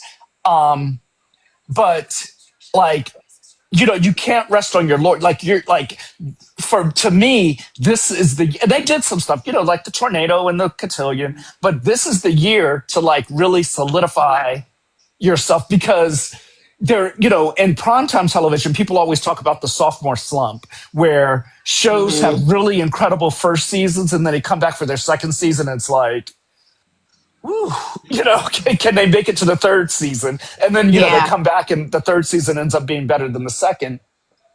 And I feel like that's kind of what's happening with Yeah. Beyond the Gates, where they're kind of like, they're giving us some good stuff, but then we get these long stretches of nothing really happening, and then we'll get into like October and like some good stuff will happen again, and then we'll get some like nice stuff around the holidays. So I mean, the good news is they're renewed for 4 years. I mean, for 2 more years. So So we got I just time need for them them to to ramp it up. understand. I just need them to understand that they're writing for, well, I was gonna say they're writing for a black audience, but I'm starting to think that's not what they're doing. But if you are going to tell a story about a black family, mediocre and okay will not suffice for us. right. It's not going to be enough. You can be mediocre everywhere else, but if you are telling a story about a black African American family, mediocrity is not going to work. It is not going to land you loyalty from people. Eventually, people are going to fall off because one thing with black people, and I know everybody's here, I know your mama has said it to you because my mama said it to me, if you're not going to do it right, don't do it at all. Don't do it at Okay? all. You're doing it, And do it correctly, and do Yep. not disappoint us. Yep. one thing I'm fascinated by is because the ratings have been like the ratings have been good. Like they you know they're sustaining. They're doing they're like by the measurements that have been released, they're in good shape. I'm kind of but Nash, you're absolutely right. They are going for a more general, they're going for a broad audience. And so the numbers we see are all the demos, black, white, mixed together. I'm super curious because you can see the breakout of the black audience in the same demos. Like you could see black women 18 to 49, black men, 25-54. You could see it just black. And I'm super curious as they start adding the Kyles and the Noahs and the Heathers and the Graysons to the show. Are the black numbers, where are they compared to last year? Like where are they? Like I'm super curious as to where those numbers are versus the general population numbers. And I would like to know. Consistency. I Yeah. would like to know because I do feel jaded when I'm constantly when I'm giving Noah and Heather and Kyle when I've been begging for Dante Green and Luke Hawthorne and Rowena. Like, like we've been begging for these characters, and you're giving us the ones that we could care less about in a lot of situations, And ain't So nobody come to see you, Otis. Like, nobody came to see Noah. no one came to see Noah. No one asked for Noah. We were totally fine with Kyle being a widow and his kids being on the other side of the country. No one asked for him at all. And quite honestly, the thing that saved Kyle was Greg Vaughn. Yeah, I think had they cast just like what they do, a regular if they had Joe. just Yeah. if they had just found somebody, We would have voted them off the island. Like, Yeah, he would've been gone. But I like, for me, the thing that saves Kyle is that Greg Vaughn is one. He's a good actor. He's an Emmy-winning actor, and he's very charming in this role. and he's great to look at. And he's good to look at. He's Right? good to And he's look good at. to look at. It was good. And he's good to look at. I love how Pam is always our talk piece. Like when she saw them, she was like, "Ooh, now this is scrumptious." Like, hey, he's a good-looking guy, Yeah, and I agree. That's what's saving him because But even if they Kyle had if they had cast the actor who plays Noah as Kyle, we would have been like, listen. we would have been like, "Why is he still here, Nicole?" we were like, We get Nicole. it.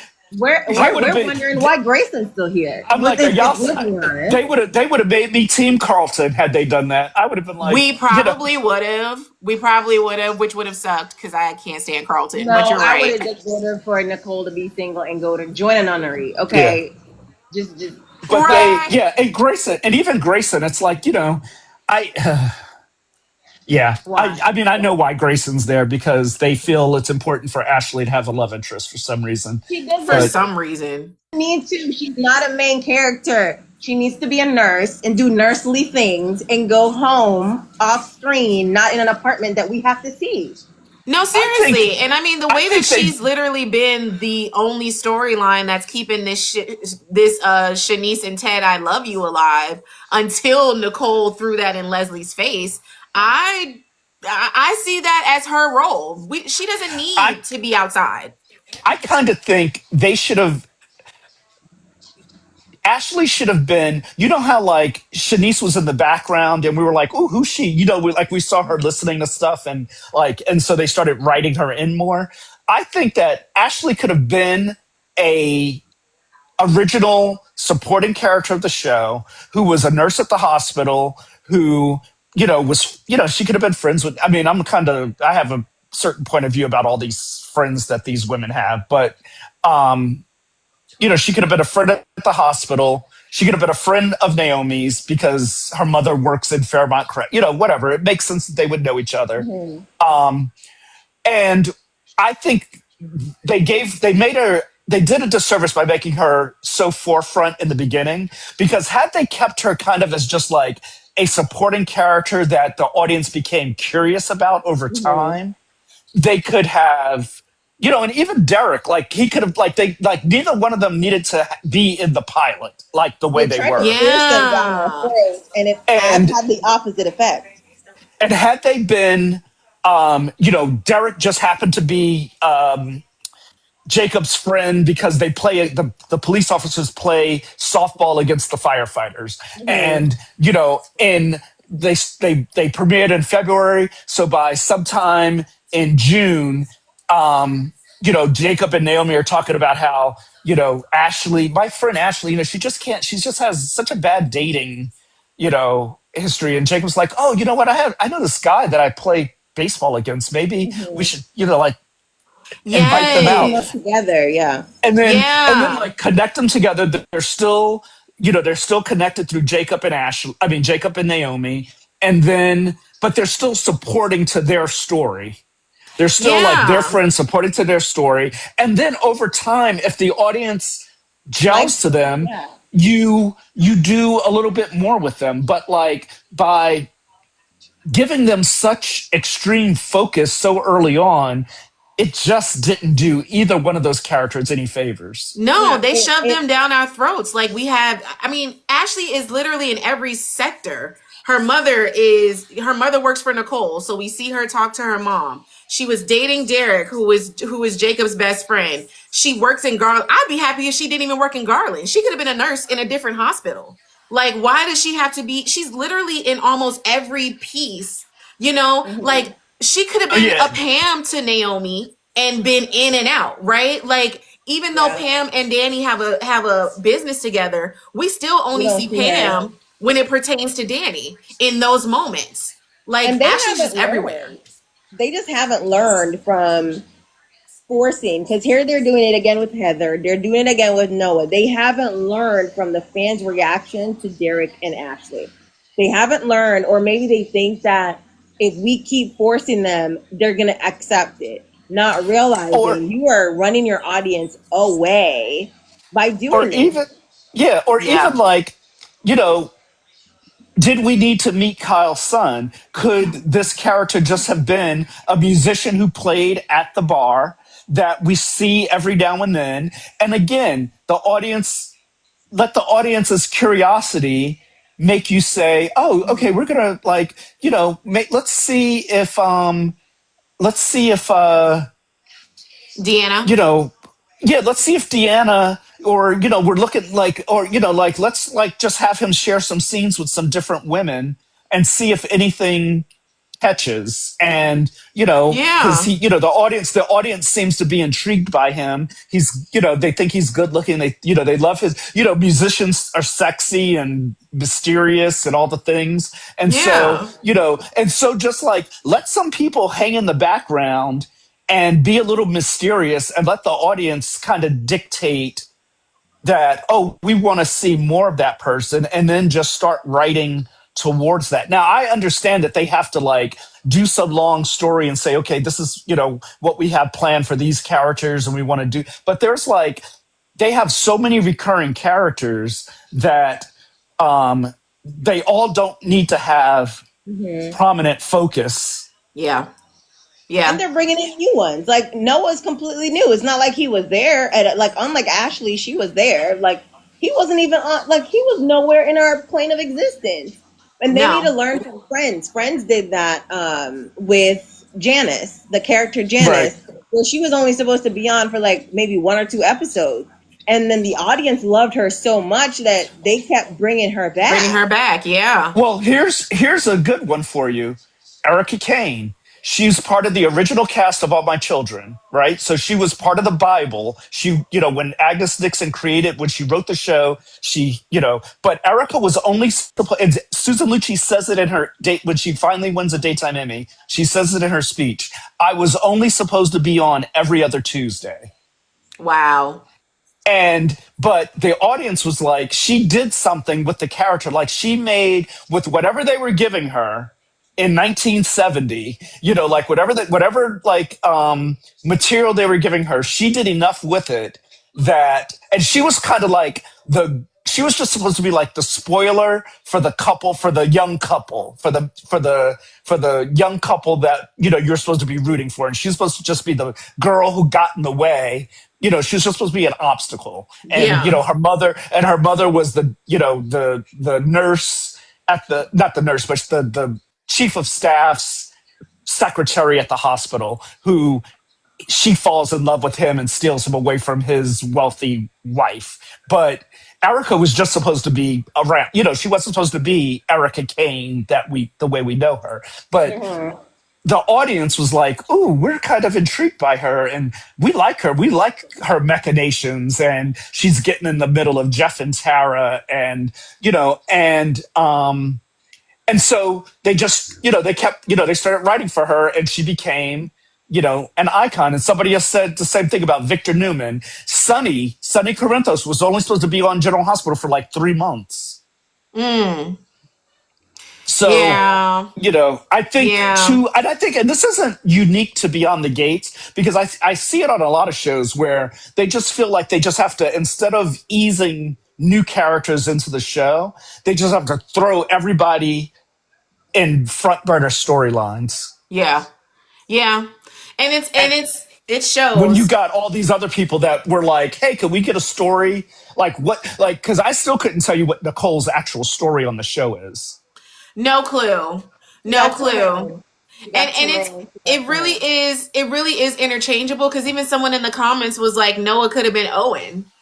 Once again, like another ghost name that they've been floating around to where it's just like who cares?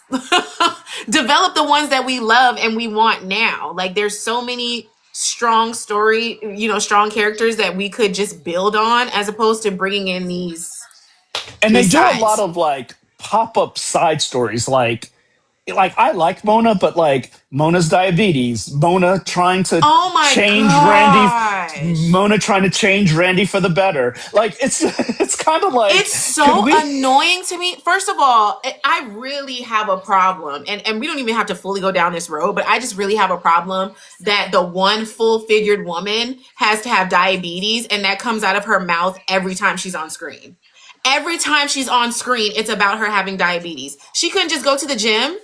Oh, I went to the gym because I was feeling good because my diabetes were doing good today. Like, come on. Yeah, It doesn't make any sense. And then they keep playing around with her dynamics with Randy. Is she flirting with him or is she his mother? is she What? trying to save? Yeah, it's like, but to me, it's like that whole that time that we saw Randy and Mona at the coffee shop. Mhm. That could have been used to advancing story, like like actually instead of retreading Haley and Randy's dialogue about the poison's not working, um, and Randy feeling undervalued in their little scheme, they could have used that time to push the story forward. Like, okay, let's like, what do you know about disabling brakes on a car? Or they could have used that scene time that Randy and Mona had for Nicole, or I don't remember who was in that episode, but they could have used that time to push story forward for because those are two recurring characters. Like, why aren't Yeah, you using that time for like for like to so many stories are like just kind of treading along. You could use that's valuable time. You've only got like 42 minutes. Like, use it to on your contract characters. literally. Literally. I Y'all, so I'm gonna agree. have to go. My eyes are sleepy. I'm still supposed to be going out. I don't know I was what's about going to say, on. Nash, you're supposed to be going out. You about to go to sleep. I I know get I it. got to go to bed too. I've been I up get since it. 4 a.m. Yeah, I'm definitely I'm gonna wrap this up. I really appreciate this time. Thank you guys so much for coming up. Everybody in the comments, if you don't already follow Nash and Ed, make sure you do. If you love the show, you got to follow them. I mean, I the know the reviews are always yeah. amazing. I was gonna bow out tonight, and I said, let me just join because I haven't joined you in a while. So I was like, let me just join, I was and so glad y'all got in because I did on Sunday. It was really good, but it was just me. Like I like bouncing off of the comments and everything, but I always love when we can discuss. So yeah, I'm really glad no, it you was guys good. were able to clock Yeah, in. it's always Thanks a for fun having me. chatting up with Be y'all. safe out there, Nash. Yes, enjoy If yourself. I end up going outside, I am tired. Just take a shot. Just take a shot. You'll be okay. I'm team. I will crawl back into my bed. Okay, so You already know. I already know. Well, I appreciate y'all. Like I said, everyone in the comments, follow them. Thank you guys so much. And I'll see y'all probably on Sunday. Fridays have not been working for me. Okay. So we'll try this on Sunday. And y'all have a good week. Be safe. Good bye, night. y'all. Okay. Have a See you good guys later. Later. Bye. day.